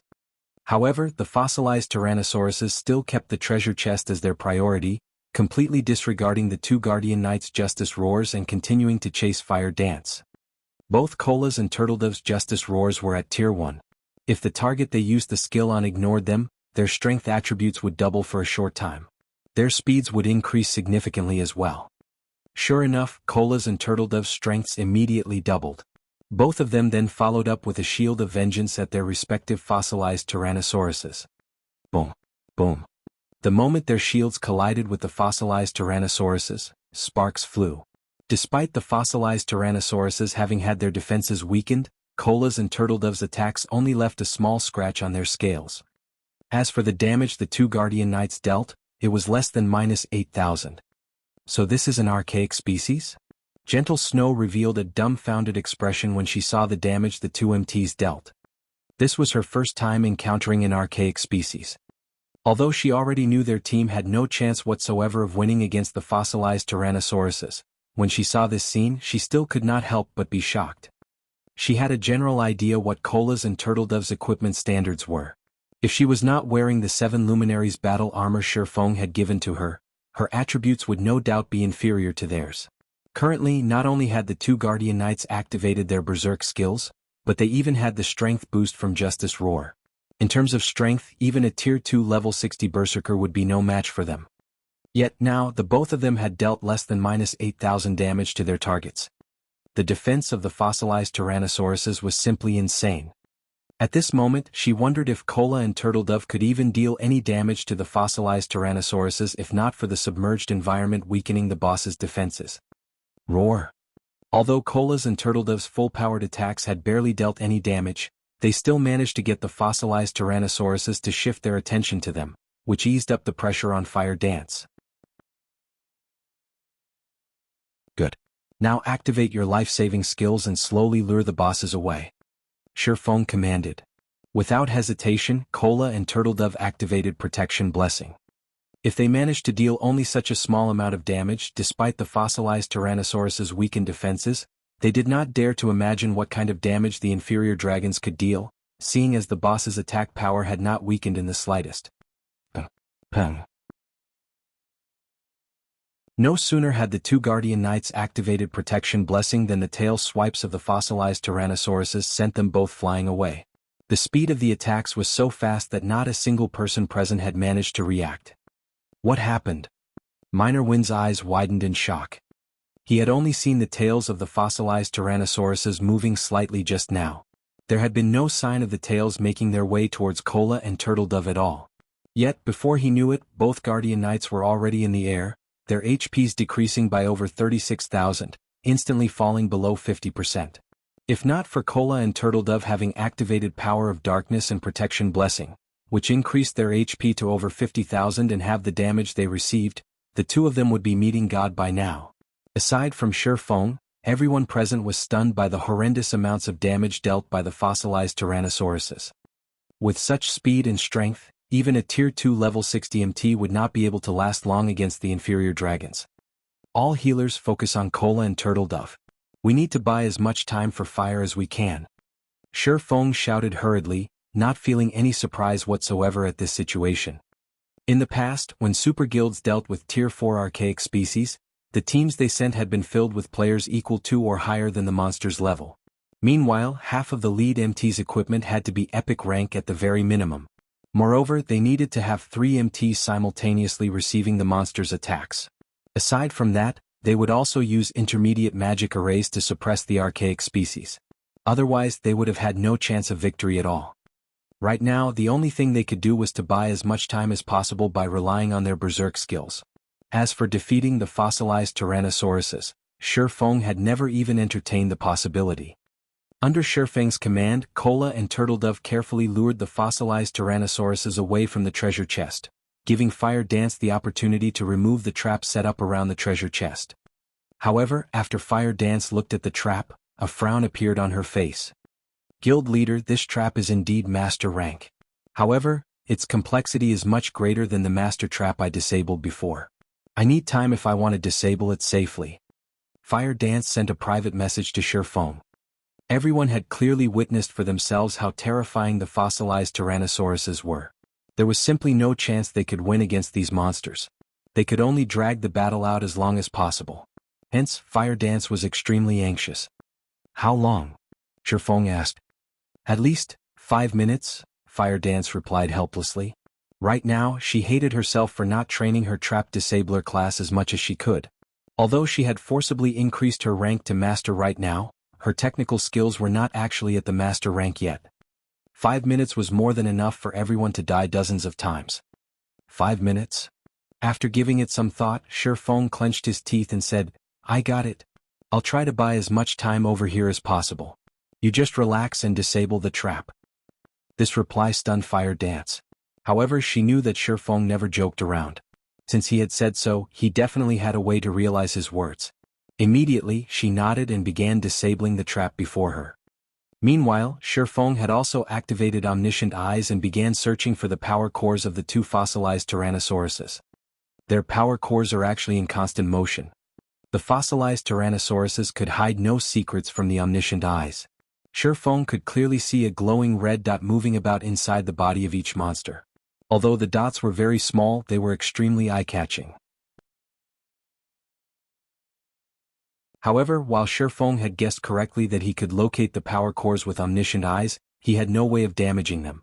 Seeing how Cola and Turtledove had only managed to scratch the scales of the fossilized Tyrannosauruses before, even if Shifeng relied on the Abyssal Blade and Killing Ray, it would be very difficult for him to shatter those scales, not to mention penetrating deep into the inferior dragons' bodies and striking at their power cores. Nevertheless, Cola's and Turtledove's HPs were rapidly decreasing at this moment. The two Guardian Knights could die at any time. If he did not destroy the power cores right now, it would be impossible for them to survive for 5 minutes. When Protection Blessing ended, both of them would die instantly. It seems I have no choice but to use that, Shifeng muttered to himself before letting out a sigh. In a battle of such level it was just too risky to use that. However, in order to obtain the inferior legendary treasure chest, he had no choice but to take a gamble. Saying so, Shifeng took out a Summon Guard scroll and summoned his epic guard Anna. Players generally would not let their personal guards take part in such a dangerous battle. While personal guards that were killed could be resurrected, the price for doing so was exorbitant. It was definitely not a price that players were willing to accept. Hence, players with powerful personal guards very rarely allowed their personal guards to take part in risky battles. Anna, use Angel Summoning.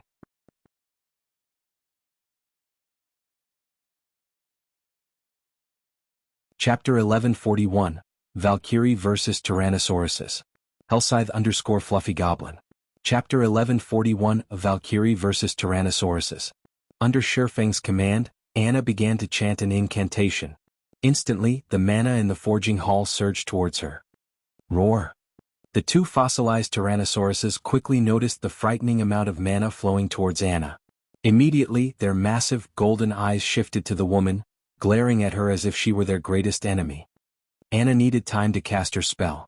Although the forging room was quite large, a mythic monster could cross it in no time at all. Before Anna finished her chant, the two fossilized Tyrannosauruses would reach her. Currently, Anna was a Tier 2 NPC. She had no hope against the two Tier 4 archaic species. Seeing this, Shifeng sighed dejectedly. Hurriedly he shouted, Cola Turtledove, use the basic mana pulse bombs. Previously, they had also obtained over 1,000 basic mana pulse bombs from the Armory in addition to the intermediate mana pulse cannons and movement-type defensive magic array. Every bomb contained the might of a Tier 3 spell. If used properly, These bombs would be frighteningly effective in a guild war. Basic Mana Pulse Bomb. Deals damage equivalent to a Tier 3 destruction spell to a radius of 25 yards. Bomb is 100% effective against monsters and players below level 100, and 50% effective against monsters and players level 100 and above. Cooldown, 2 seconds. Unfortunately, they had a limited number of Mana Pulse Bombs. Once they used them, they would be gone. Yet, they were the team's only option to pull aggro. Hearing Shifeng's instructions, Cola and Turtledove retrieved the fist-sized bombs reluctantly. However, seeing the two fossilized Tyrannosauruses charge at Anna, the Guardian's Knights threw the bombs at the two bosses. The Mana Pulse bombs looked like specks of dust compared to the fossilized Tyrannosauruses. However, the instant the bombs touched the fossilized Tyrannosaurus's scales, black and white mana surged forth, devouring the Guardian monsters. The forging hall shook with the explosions, and for a moment, even space itself seemed as if it might shatter. The Mana Pulse bombs might far exceeded everyone's expectations. Meanwhile, Cola and Turtledove, who stood closest to the fossilized Tyrannosauruses, were blown off their feet by the resulting shockwaves. This destructive power is even more amazing than Tier 3 large-scale destruction spells. Cola exclaimed in astonishment. He had seen Tier 3 large-scale destruction spells before. Although their range was greater, the spells couldn't destabilize space. If they attacked a Grand Lord with these basic Mana Pulse bombs, they might even inflict severe injuries. The Mana Pulse bombs had shocked the rest of the team as well, and they all thought it was a huge waste to use them against the fossilized Tyrannosauruses. If they used the bombs to weaken field Grand Lords instead, the guild could profit greatly. However, as the black and white mana dissipated and these players could see the fossilized Tyrannosauruses once more, their eyes nearly fell out of their sockets. Despite such powerful attacks, the fossilized Tyrannosauruses were unharmed. The Mana Pulse bombs hadn't even left a scratch.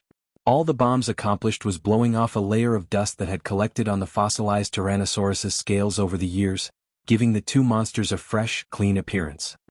As for the bomb's damage, each had only caused around -200,000 damage.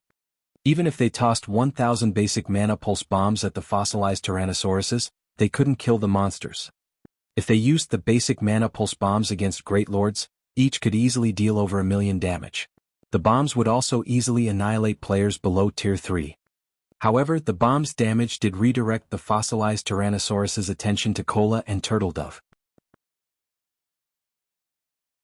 Excellent. Shifeng smiled faintly. The brief moment Cola and Turtledove had bought allowed Anna to finish her incantation. Emerge, Valkyrie. Anna shouted. Immediately, a golden magic array enveloped the forging hall's ceiling, which caused the mana inside the hall to rampage. A Valkyrie with pure white wings, geared in golden, divine armor slowly descended from the magic array. Compared to Anna's previous summoning, the Valkyrie had reached level 70 as Anna had leveled from level 69 to level 70 during the previous war. Every 5 levels was a minor turning point in God's domain. Hence, a level 70 Valkyrie was significantly stronger than a level 69 Valkyrie. This was also why Shifeng was willing to risk summoning Anna into this battle.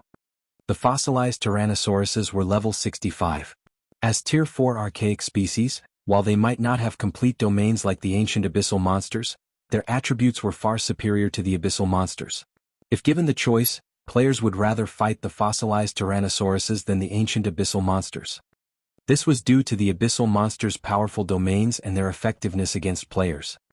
After all was said and done, the Tier 4 Valkyrie was only a puppet. The Valkyrie neither possessed high intellect nor did it have a complete domain like ordinary Tier 4 NPCs. In a sense, the Valkyrie was similar to the fossilized Tyrannosauruses. However, when comparing life ratings, the Valkyrie was far above archaic species. In a head-on collision, the Valkyrie could definitely overwhelm the fossilized Tyrannosauruses. Attack! Shifeng commanded. The Valkyrie could only remain for 10 seconds and could only be summoned again after 1 full day. Hence he could not waste a single second. Hearing Shifeng's command, Anna instructed the Valkyrie to take action. Suddenly, the Valkyrie disappeared as she used the Tier 3 skill spatial transfer to arrive before one of the fossilized Tyrannosauruses. Attack its lower left rib, Shifeng commanded. After watching the bosses with omniscient eyes, Shifeng had grasped the power core's basic patterns. Although he couldn't break through the fossilized Tyrannosaurus's scales and substantially damage the power cores, the Valkyrie could. A silver spear appeared in the Valkyrie's hands, arcs of golden lightning dancing around the weapon. The Valkyrie then thrust the spear at the fossilized Tyrannosaurus's lower left rib. Tier 4 skill, Thunder Sanction. The fossilized Tyrannosaurus panicked instantly. The Valkyrie had appeared too suddenly. Even with its high attack speed, the fossilized Tyrannosaurus was still caught off guard as it received Thunder Sanction in full. The golden lightning pierced through its tough scales and exited from its back, reaping nearly 3% of the monster's HP. The team immediately felt the fossilized Tyrannosaurus grow weaker. This scene enraged the other fossilized Tyrannosaurus as it spread its jaws. A large amount of mana began to gather in the monster's mouth. Crap. It's using its breath. Everyone move, don't stand in front of the boss.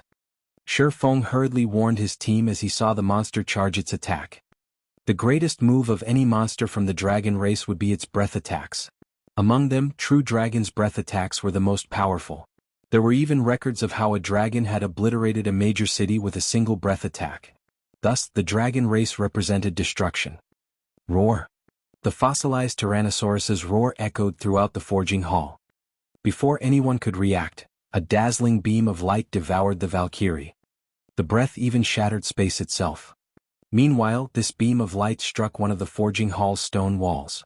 If not for having been constructed by ancient gods, no one doubted that the breath attack could have punched a hole straight through the fallen Arkansas.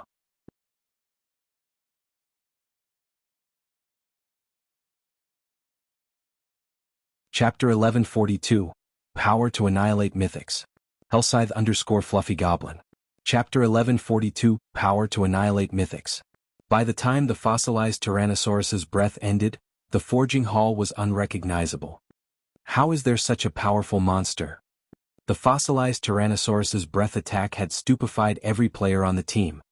Everything in front of the inferior dragon was gone. Only a bare wall and floor remained. Over half of the accessories around the forging hall had disintegrated. It was not hard to realize that the fossilized Tyrannosaurus hadn't been taking them seriously. Had the two inferior dragons taken them as seriously as they had the Valkyrie, they would have obliterated the entire team. This single blow shouldn't have defeated the Valkyrie, right? Aqua Rose muttered worriedly as she watched the spatial tear gradually disappear. Without a doubt, this breath attack was definitely a tier 4 skill. Otherwise, it wouldn't have created a spatial tear. The Valkyrie was only a temporarily summoned puppet. She only possessed 1/20th of the HP ordinary summoned creatures had. It wouldn't be surprising in the least if this terrifying breath attack had devoured her entire HP bar. If the Valkyrie were really gone, the consequences would be unimaginable. Against the enraged fossilized Tyrannosauruses, even with their berserk and life-saving skills active, Cola and Turtledove would die instantly, much less the rest of Zero Wing's team. As these thoughts swam through Aqua Rose's mind, the smoke finally started to dissipate. She's unharmed? How is this possible? Aqua Rose stared at the divine angel flapping her wings in amazement. Not only was the Valkyrie unharmed, but not even a speck of dust tainted her body. Even the fossilized Tyrannosaurus, which possessed some intellect, was stunned, fear surfacing in its massive golden eyes as it gazed at the Valkyrie before it. Suddenly Shifeng shouted, "Attack its right arm." Although the fossilized Tyrannosaurus's breath was incredibly powerful, Anna's Valkyrie was no pushover either. Even if the Valkyrie were not at her peak due to lacking sufficient intellect, she possessed all of the skills a Tier 4 Valkyrie should. The Valkyrie had used the Tier 4 skill Divine Protection to defend against the inferior dragon's breath, the skill allowing her to negate all attacks below Tier 6 for 3 seconds. Afterward, all of the damage she should have received would be converted into HP. In the past, Divine Protection had been a super rare life-saving skill that many Tier 4 Guardian Knights dreamed of obtaining. Any Guardian Knights that learned it had been highly sought after even by super guilds.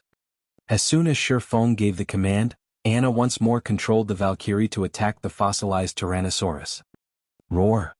The fossilized Tyrannosaurus was now on full alert, its claws releasing a faint, gray glow.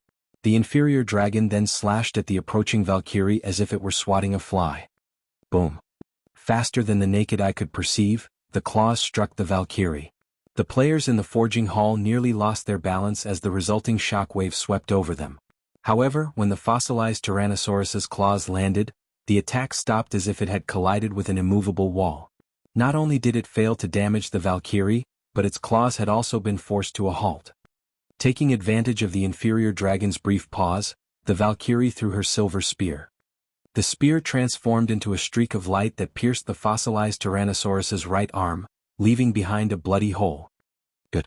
With this, we shouldn't have any issues. Shi Feng released a sigh of relief when he saw the red dot on the fossilized Tyrannosaurus's body fade. The Valkyrie could only remain in existence for a short period. If they could not exterminate the fossilized Tyrannosaurus's power cores within that time, they would never last 5 minutes. Now that the fossilized Tyrannosauruses had lost their power cores, they were like beasts that had lost their fangs and claws. Their threat levels decreased significantly. Even when Kola and Turtledove received an attack, they only lost around 18,000 HP. The inferior dragons had lost at least half of their strength. With this, even without protection blessing, neither of the two guardian knights would die instantly.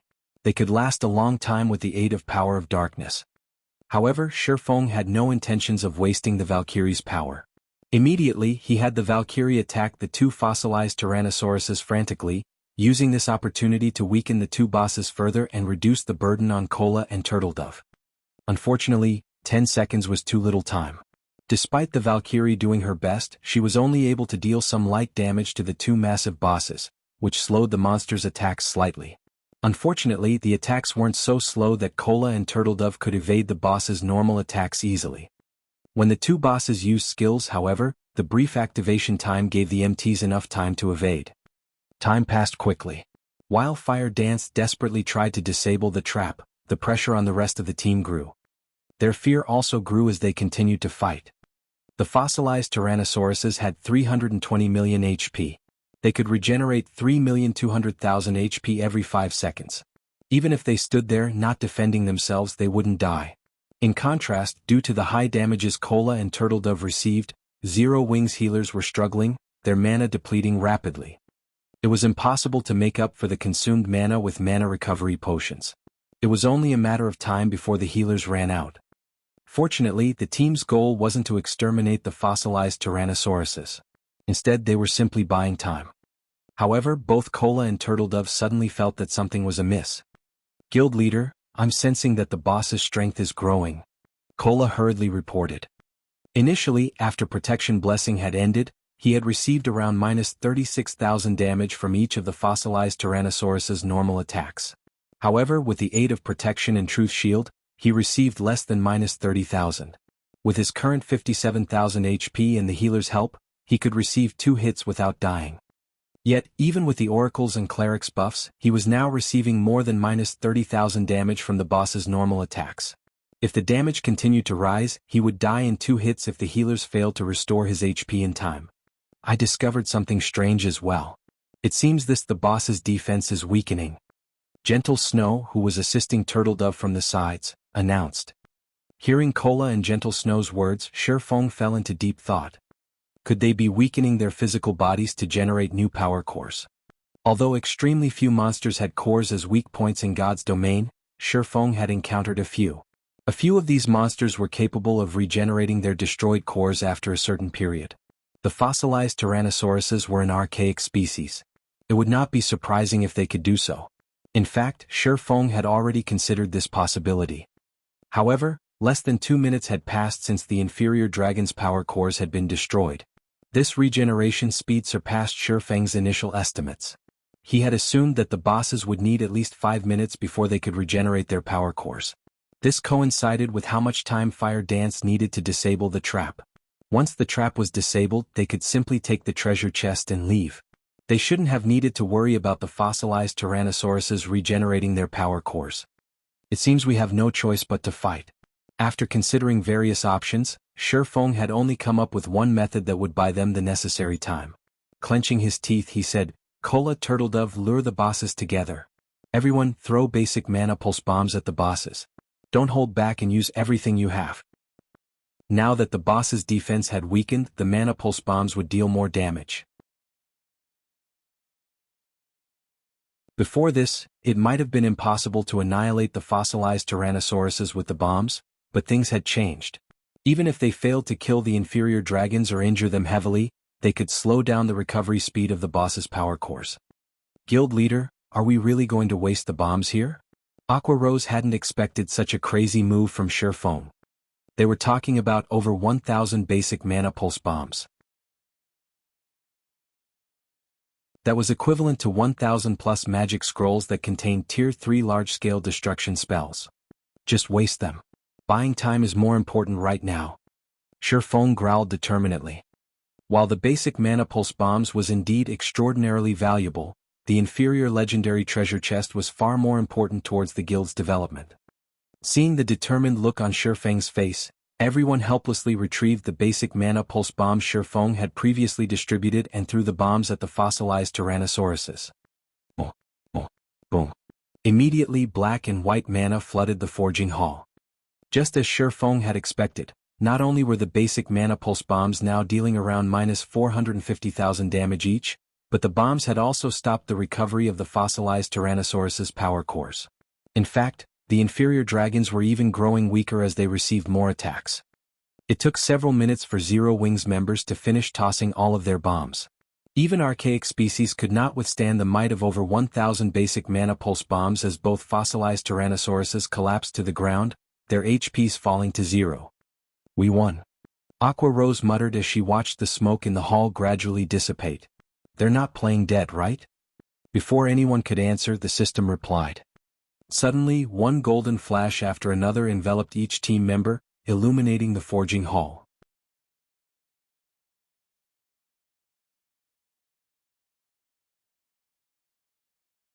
Chapter 1143, Dragon Legacy. Hellscythe_Fluffy Goblin. Chapter 1143, Dragon Legacy. They're dead. What? They're really dead. Excitement bubbled in the players' chests when they noticed the golden glow wrap around their bodies. Many could not help but cheer, with some people losing strength in their legs as they planted their butts on the ground. We're too amazing. We actually killed 2 mythic bosses. My experience bar is still rising. They had just defeated 2 level 65, mythic-ranked archaic species. Both monsters already gave a lot of EXP, but they also got bonus EXP for killing monsters of a higher level. Most importantly, only 20 players shared it all. In the end, not only had everyone leveled up from level 44 to level 45, but they progressed to level 46 as well. As for Shurfeng, he rose to level 48 on the spot, with his empty experience bar filling once more. Level 48, 30%, 40%, 50%. In less than 2 seconds, his experience bar had reached 90%, following which its growth slowed, increasing by 1% after another. 95%, 96%, 97%. Just as his experience bar looked as if it would stop at 99%, another golden glow encased Shurfeng's body. Level 49. The awarded EXP is truly extravagant. Shurfeng was surprised. He also found it difficult to suppress his bubbling excitement. He was now only 1 level away from level 50. With his current weapon and equipment standards, he should have no problems passing his Tier 2 class change quest. Once he completed his class change quest, he would qualify to challenge quests he hadn't dared to before. Although there was only 1 tier between Tier 2 and Tier 1 classes, the difference was much greater than the difference between Tier 0 and Tier 1 players. If an ordinary Tier 1 player could go up against elite monsters of the same level, then ordinary Tier 2 players could go up against chieftains. If a chieftain and elite monster of the same level fought each other, that battle would be one-sided. After all, chieftains could serve as the final bosses in party dungeons below level 50. One could just imagine how massive the difference was between Tier 1 and Tier 2 classes. If even Shurfeng had leveled up twice, the rest of the team's leveling was insane.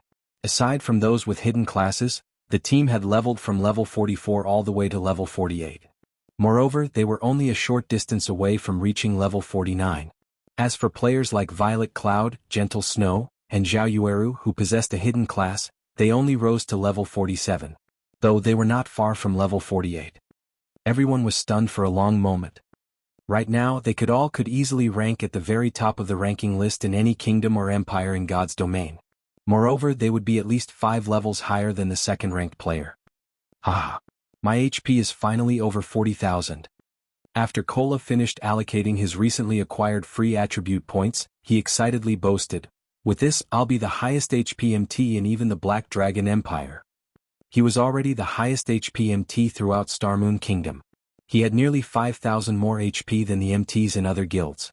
Although he was not particularly certain about the situation in the Black Dragon Empire, he could dare to claim that no MT in the Empire could match his HP. 40,000 HP? Gentle Snow, who was level 47, looked at her own HP bar, noticing that her HP had broken past the 40,000 threshold as well. Gentle Snow could not help but sigh ruefully as she looked at her own HP bar. She never imagined that one fragmented legendary item would make such a huge difference. Despite wielding a damage-dealing class and slightly weaker equipment than Kola's, the 7 Luminaries' battle armor had bridged the gap between her and the Guardian Knight. Not only had the battle armor upgraded her damage output by several levels, but it had also done the same for her defense and HP. It was no wonder why Sherfong was willing to waste the 1,000+ basic mana pulse bombs for the inferior legendary treasure chest. As everyone's excitement about their levels died down, they shifted their gazes to the corpses of the 2 fossilized Tyrannosauruses. Aside from the items inside the inferior legendary treasure chest, the inferior dragon's loot should make up for the losses they suffered. Mythic bosses. Moreover, the fossilized Tyrannosauruses were archaic species. Their loot was definitely extraordinary. Just thinking about it ignited a passionate fire in these players' hearts, their eyes shining. Once the dust settled, the massive fossilized Tyrannosaurus corpses were on full display. However, when the team noticed the few items scattered beside the bodies, disappointment flashed in their eyes. Aside from a few scattered gold coins, one fossilized Tyrannosaurus dropped 8 items, while the other dropped 7. There were far fewer items than they had hoped for. Why are there so few drops? These things are even more stingy than the trolls. Is it because we were unlucky? We should have given guild leader the last hit. Everyone's excitement faded when they saw the loot. Among the 15 items, 10 were materials. Alright, get some rest. Violet, make sure fire is safe. Sherfong chuckled at his crestfallen companions. The number of items the fossilized Tyrannosauruses dropped didn't surprise Sherfong in the least.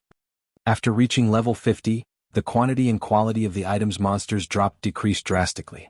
Furthermore, the system had just completed a new update. The system would have definitely lowered the drop rate once again. The main god system did so to stabilize weapon and equipment prices, giving lifestyle classes a better opportunity to develop. As players continued to level, their main source for weapons and equipment would gradually shift from monsters to lifestyle players. In the future, 95% of the weapons and equipment players used would come from monsters and lifestyle players. The remaining 5% would come from quests, miraculous encounters, treasure chests, and other such sources.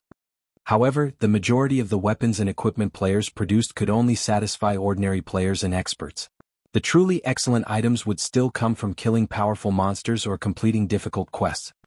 Of course, players were also capable of producing weapons and equipment of excellent quality. Only the requirement was extremely high, beyond the majority of God's Domain's lifestyle players. Moreover, producing such items required super rare materials, and these materials came from killing powerful monsters and exploring dangerous locations. Following which, Sherfong collected the loot and began to appraise each item. Not bad. Sherfong revealed a joyful expression after appraising the raw materials. Among them was the legendary material Dragon Origin Crystal. Moreover, 2 Dragon Origin Crystals had dropped. Only creatures of the dragon race could drop these items. Unfortunately, common inferior dragons wouldn't drop them. At the very least, the monsters needed to be mythic rank. This was because the Dragon Origin Crystal contained the bloodline of dragons. If one applied the Dragon Origin Crystal when forging weapons or equipment, they could qualitatively change the item. The Dragon Origin Crystal was an excellent production material.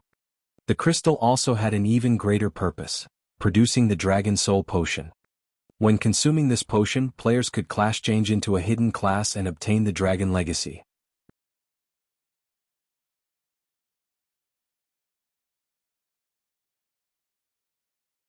Chapter 1144, Hidden Class Dragon Slayer. Hellscythe _ Fluffy Goblin. Chapter 1144, Hidden Class Dragon Slayer. Shi Feng held the 2 Crimson Dragon Origin crystals and carefully inspected them. Although both were legendary material, there was a difference between them. Of course, the system wouldn't give away this difference. Instead, players had to discover it after conducting numerous experiments. This was one of the system's hidden attributes. Although there were deviations between players' conclusions, the deviations were usually minor. Different grades of legendary material would yield different bonus success rates when said material was used in crafting an item. According to players' summaries regarding legendary materials, they were generally categorized into basic, middle, intermediate, and peak grades. Basic grade materials could increase production success rate by roughly 2% to 3%. Intermediate grade materials could increase production success rate by 4% to 5%. Advanced grade materials could increase production success rate by 7% to 8%. Peak grade materials could increase production success rate by 10% to 11%. After Shi Feng clicked to open the 2 Dragon Origin Crystals attribute panels, he began to read their introductions carefully. Wonderful. Shi Feng smiled when he finished reading. With this, there shouldn't be any problems producing the Dragon Soul potions. Legendary materials had different methods of determining their grades. In the Dragon Origin Crystal's case, its grade could be determined by the bloodline density within it. If a crystal's bloodline density fell between 1% and 30%, it was basic grade. Most of the Dragon Origin crystals that dropped were this grade. A crystal with a bloodline density between 31% and 50% was considered intermediate grade. Crystals of this grade had a much lower drop rate. As for crystals with a bloodline density between 51% and 70%, they were advanced grade. It was practically impossible to find advanced Dragon Origin crystals on the market, as large guilds cherished like their own children. Lastly, crystals with bloodline density above 71% were peak grade. At this grade, the Dragon Origin crystal was worth much more than an epic item. To produce the Dragon Soul potion, one usually needed an intermediate Dragon Origin crystal or better. Regardless of how many basic Dragon Origin crystals were used, it was impossible to produce the Dragon Soul potion with them. Of the 2 Dragon Origin crystals before Shi Feng, one was intermediate grade while the other was an advanced crystal. Guild leader, did something good drop? Aqua Rose asked when she noticed the smile on Shi Feng's face. She was very familiar with Shi Feng's personality and habits. If the dropped items were not extraordinary, he would not have revealed such a joyous smile. In response, Shi Feng nodded and looked at everyone before calmly stating, "Something good has indeed dropped. Which of you here wants a hidden class?" "A hidden class? Did we get a class change tool?" "Guild leader, which classes are suitable for the hidden class?" Shi Feng's question instantly caught his teammates' attention. None of these players were strangers to hidden classes. Various people had already posted a lot of information about hidden classes on the official forums. As a result, they all dreamed of class changing into their own. They'd even be happy with the most common hidden class. Although the most common hidden class would not provide additional basic attributes, the class could provide additional skills that their original classes did not possess. With these skills, they'd have access to more combat methods. They would have advantages in both PvP and dungeons. As for advanced or peak rank hidden classes, they did not even dare to dream of obtaining one. After all, hidden classes of such ranks were simply too rare. Any class is fine. However, the condition is that one does not already have a hidden class, Shi Feng explained. The Dragon Soul Potion's purpose was to give players access to the legacy of the dragon race. Hence, unless one already wielded a hidden class, any player could obtain the dragon legacy. Both magical class and physical class players could eventually become dragon slayers. This was also why both NPCs and players in the past had preferred to kill powerful dragons. While they did so to gain fame and recognition, their primary reason was to obtain the dragon legacy and become stronger. However, the Dragon Origin Crystal's drop rate was considerably low. If not for the fossilized dragons being archaic species, it was unlikely that the 2 mythic monsters would have dropped it. When the Zero Wings team heard that any class could obtain the hidden class, they were ecstatic. "Don't get too excited just yet. The class change quest is not easy," Shi Feng said, chuckling as he shook his head. "Unfortunately, too many of you want the hidden class. I only have 2 slots, so let's hold a team auction using GCPs. This intermediate Dragon Origin Crystal's starting bid is 200,000 points, while this Advanced Dragon Origin Crystal's starting bid will be 500,000 points. Decide for yourselves if you want to bid on them or not. Currently, one guild contribution point was worth roughly 25 copper coins. 200,000 GCPs was the equivalent of 500 gold. This was an extraordinarily low price to pay for the Dragon Slayer class. In the past, the various large guilds had been willing to buy intermediate Dragon Origin crystals for 8,000 gold. As for Advanced Dragon Origin crystals, they had been practically impossible to find on the market. However, one player had put his crystal up for auction in the past. The crystal eventually sold for the insane price of 30,000 gold. The advanced version was so much more valuable due to the fact that, depending on the quality of the Dragon Soul potion produced, one would obtain different levels of the Dragon Legacy. The Dragon Slayer class was somewhat unique. It was not clearly ranked like other hidden classes. If a weak Dragon Soul potion were consumed, one's Dragon Slayer class would be the equivalent of a basic legacy. Conversely, it was also possible to obtain a peak legacy Dragon Slayer class if one used a strong potion. Of course, it was also possible to upgrade the Dragon Slayer class gradually to peak legacy by consuming several Dragon Soul potions. Hence, Dragon Origin crystals of different grades had different prices. The prices Shifeng had announced were definitely low. Even so, the team sent Shifeng scornful looks, feeling that Shifeng was trying to rip them off. Although they were the guild's main force members, it was extremely difficult to collect so many GCPs. Eventually, Kola won the Advanced Dragon Origin Crystal, while Alluring Summer won the Intermediate Crystal. Among them, Alluring Summer had borrowed plenty of GCPs from Aqua Rose and Violet Cloud. After all, Alluring Summer had just recently joined the guild and had not participated in many dungeon raids or high-level guild quests yet. Following which, Shifeng passed the Dragon Soul Potions production method to Kola and Alluring Summer. It was impossible for players to produce the Dragon Soul Potion. They needed to hire an NPC Grandmaster Alchemist to do it. Unfortunately, it was extremely difficult to find NPC Grandmasters. Fortunately, Shifeng knew two places where they could find such NPCs. The first was Titan City. There, they could easily find a Grandmaster Alchemist. The second location was Blackwing City. However, to convince these NPC Grandmasters to help, they needed to raise their favorability with said NPCs. Once their favorability reached a sufficient level, they could make the Dragon Soul Potion. However, collecting the various required materials was a considerably challenging task as every material was extremely rare. Normally, only large guilds could get their hands on all these materials. It was extremely difficult for lone players or a team to gather what they needed in a short time. After Shifeng finished distributing the Dragon Origin crystals, the team heard the shattering of glass from the center of the forging hall. Everyone spun to look. Suddenly, an orange pillar of light appeared in the forging hall. Did Fire Dance disable the trap?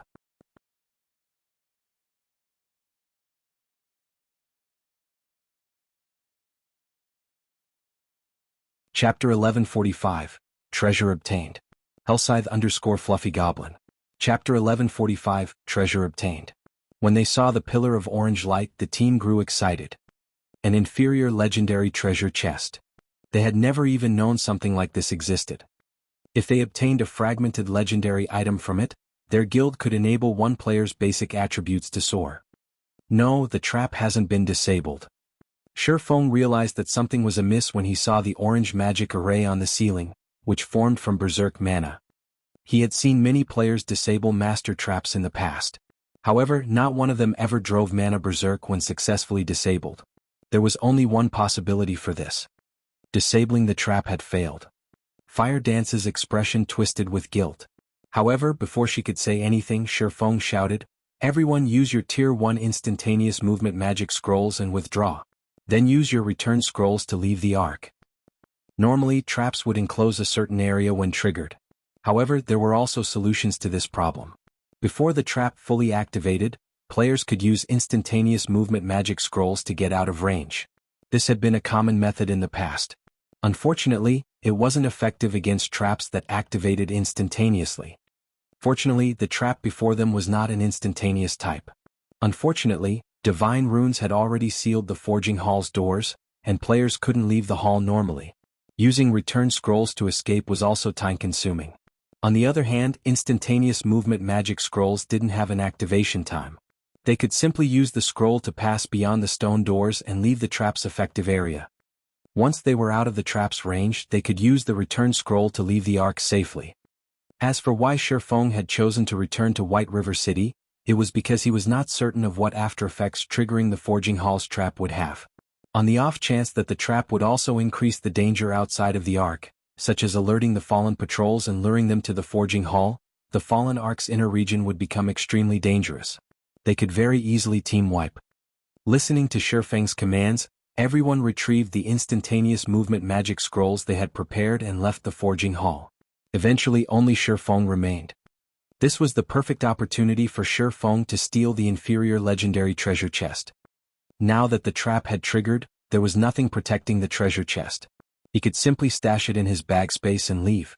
Only he had to deal with the trap's mechanisms while collecting the treasure chest.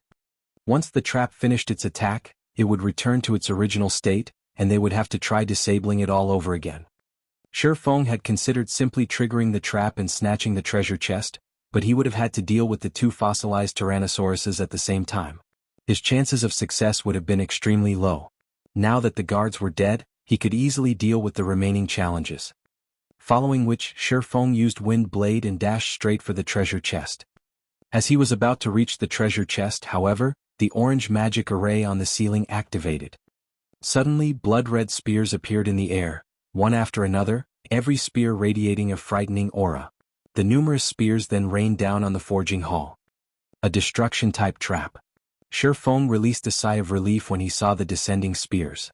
Immediately he activated defensive blades, which allowed him to block over 10 attacks. As a result, Shifeng knocked the spears to the side before they even reached him. Meanwhile, Shifeng placed his hand on the inferior legendary treasure chest, trying to see if he could take it.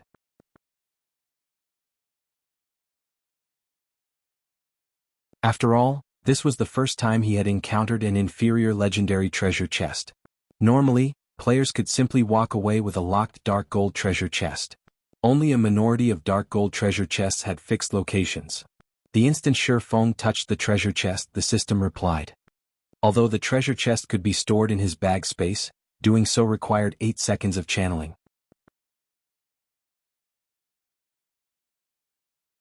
However, defensive blades block counts would, at most, last 2 seconds against the blood-red spears. With absolute defense, which had a 5-second duration, he was 1 second shy of surviving for 8 seconds. Shifeng had no doubt that even one of these spears could kill him instantly. To hell with it.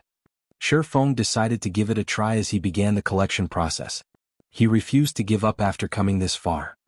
As the spears descended on Shifeng, as he anticipated, defensive blade only lasted slightly more than 2 seconds.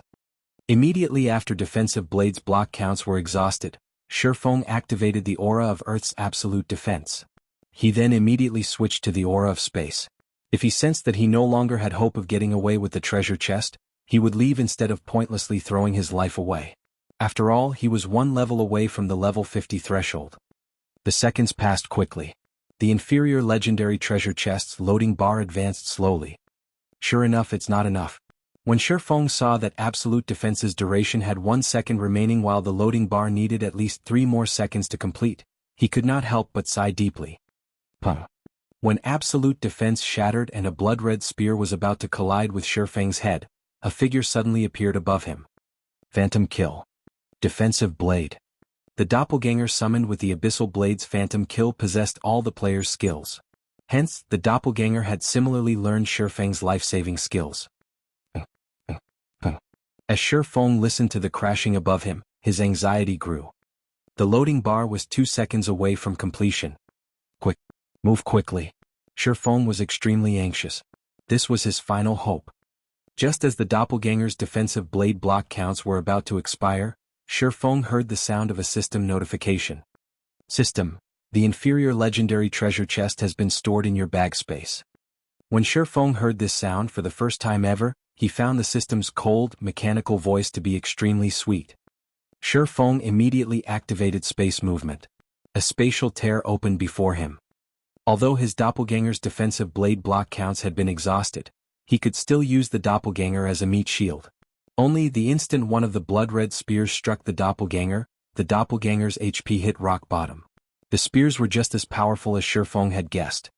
However, the brief moment the doppelganger had bought him allowed Shifeng to enter the spatial tear and vanish from the forging hall. When the forging hall's trap had activated, the fallen ark's inner region had descended into chaos. The fallen patrols in both the outer and inner regions had rushed towards the forging hall. Fortunately, Shifeng had instructed his team to use their return scrolls as soon as they got out. Otherwise, none of them would have left the fallen ark alive. The Fire Dragon Empire's imperial capital. Due to a particular match in the Dark Arena today, players had swarmed into the Empire even before the match began. These players all wore dazzling weapons and equipment. Aside from spectating the upcoming match, many were here to participate in the Dark Arena's upcoming auction. Big Sis Rain, Miracle's people have asked to meet with you, Blue Phoenix softly reported as she entered the VIP room. Judging by their tone and words, it seems that they've discovered our relationship with Zero Wing. Phoenix Rain frowned slightly upon hearing this. Although she knew that she couldn't hide the truth forever, she hadn't expected it to get out so quickly. Sighing, she said, Miracle is really quite fast with their investigations. Since they've found us out, let's meet with them.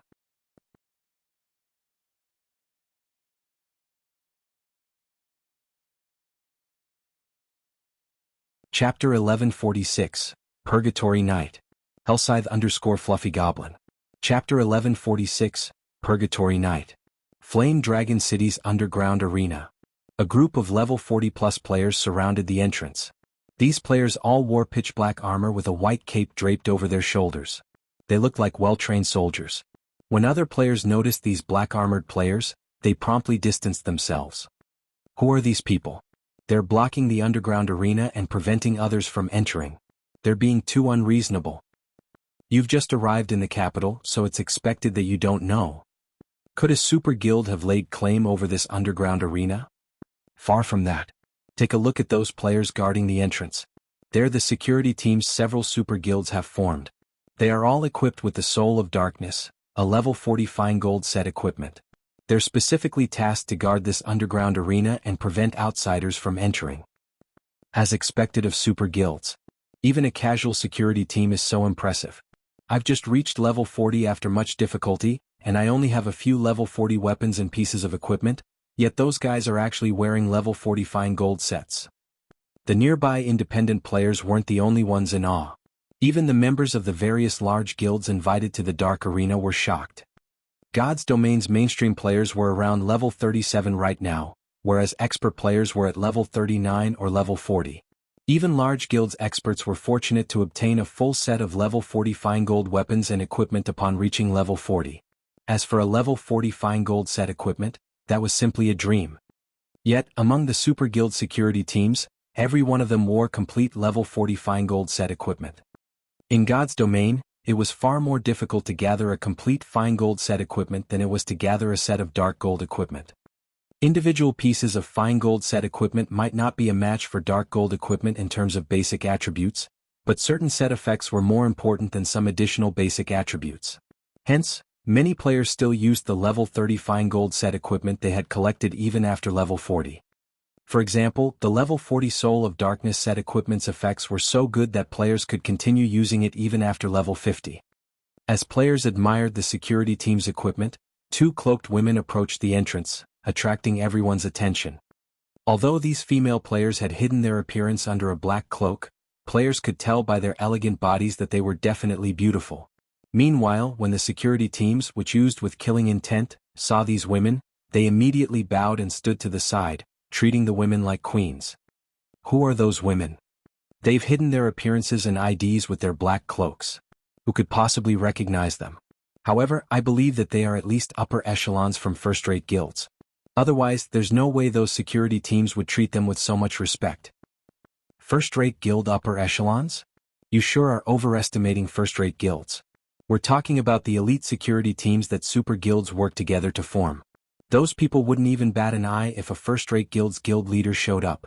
I'm guessing that they're the upper echelons from either super first-rate guilds or super guilds. I guess you're right. If I could enter the Dark Arena and get those security teams to treat me that respectfully, how wonderful would it be? Unless you manage to join a super guild and become one of the guild's apex experts, don't even think about getting their respect. As the crowd conversed, the two female players entered the underground arena. The instant these two players entered the establishment, an elegant beauty was there to greet them. This beauty wore a set of exquisite gray mage robes and wielded a black wooden staff. She also exuded a deathly aura. Upon closer inspection, one would discover that this beauty was a level 42 summoner. Greetings, Phoenix Pavilion Master. I am Silent March, the Vice Commander of Miracle's Purgatory Legion, the somewhat evil-looking summoner said, smiling at Phoenix Rain.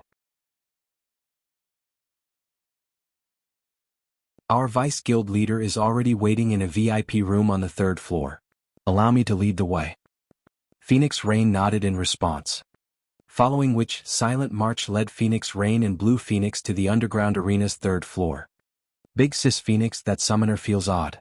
The other summoners I've met all exuded a lively aura, yet her aura feels like death, Blue Phoenix whispered to her friend.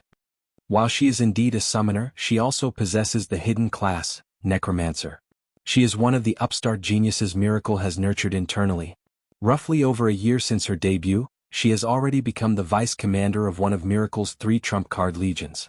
You should be careful when you encounter her in the future. She might even be participating in the contest over Thunder Island, Phoenix Rain explained as she watched the female summoner before her. Hidden classes were no longer a secret in God's domain. The various large guilds already had a few experts that had hidden classes. While most guilds kept these experts secret, Silent March's hidden class was somewhat special, which made it practically impossible to keep hidden. Hence, the game's various major powers quickly discovered that she wielded the Necromancer hidden class. Although Necromancers were somewhat similar to ordinary summoners, whereby both classes utilized summoned creatures to battle, the Necromancer class could summon far more monsters. As long as a Necromancer had enough mana, even summoning 100 undead would not be difficult. Although the undead were not as powerful as ordinary summoners' creatures, this gap could be made up with numbers. Necromancers were also stronger than ordinary summoners when it came to individual combat power. In addition, undead creatures had extremely high magic resistance. Aside from wholly magical classes, Necromancers were magical classes' natural enemy. While Phoenix Rain and Blue Phoenix chatted quietly, Silent March led the two into a VIP room on the 3rd floor. A valiant man in dark blue armor already sat in the room. 2 other men stood behind him, an assassin and an elementalist. Both were level 42 and exuded extremely dangerous auras. Phoenix Rain blinked in surprise when she saw the assassin and elementalist. These two were Miracle's famous apex experts. The assassin was Starstreak, while the elementalist's name was Cleansed Maple. Both were generals in Miracle.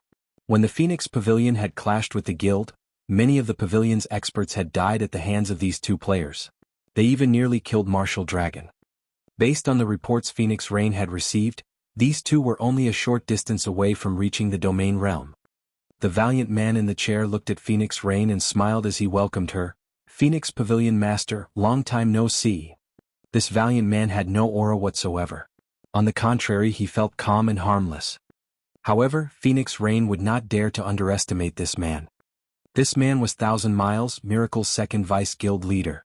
He was also the Purgatory Legion's commander, titled Purgatory Knight. Spit it out.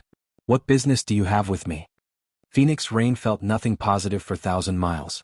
After all, the two players had secretly clashed many times before. It was no exaggeration to say that they were mortal enemies. Must you be so angry? I simply want to cooperate today. Are you not interested in Thunder Island, Phoenix Pavilion Master? Thousand Miles smiled, ignoring Phoenix Rain's aggression. Hearing the man mention Thunder Island, Phoenix Rain's interest piqued. Cooperate in what way? You're tuning in to the Han Lee's Wuxia Adventures YouTube channel. We're so grateful for your support, and don't forget to subscribe to join us on this incredible journey through captivating stories. Your generosity through donations truly makes a world of difference, as it's the primary source of revenue that allows me to expand and enhance this channel for you. Thank you from the bottom of my heart for being a part of this adventure.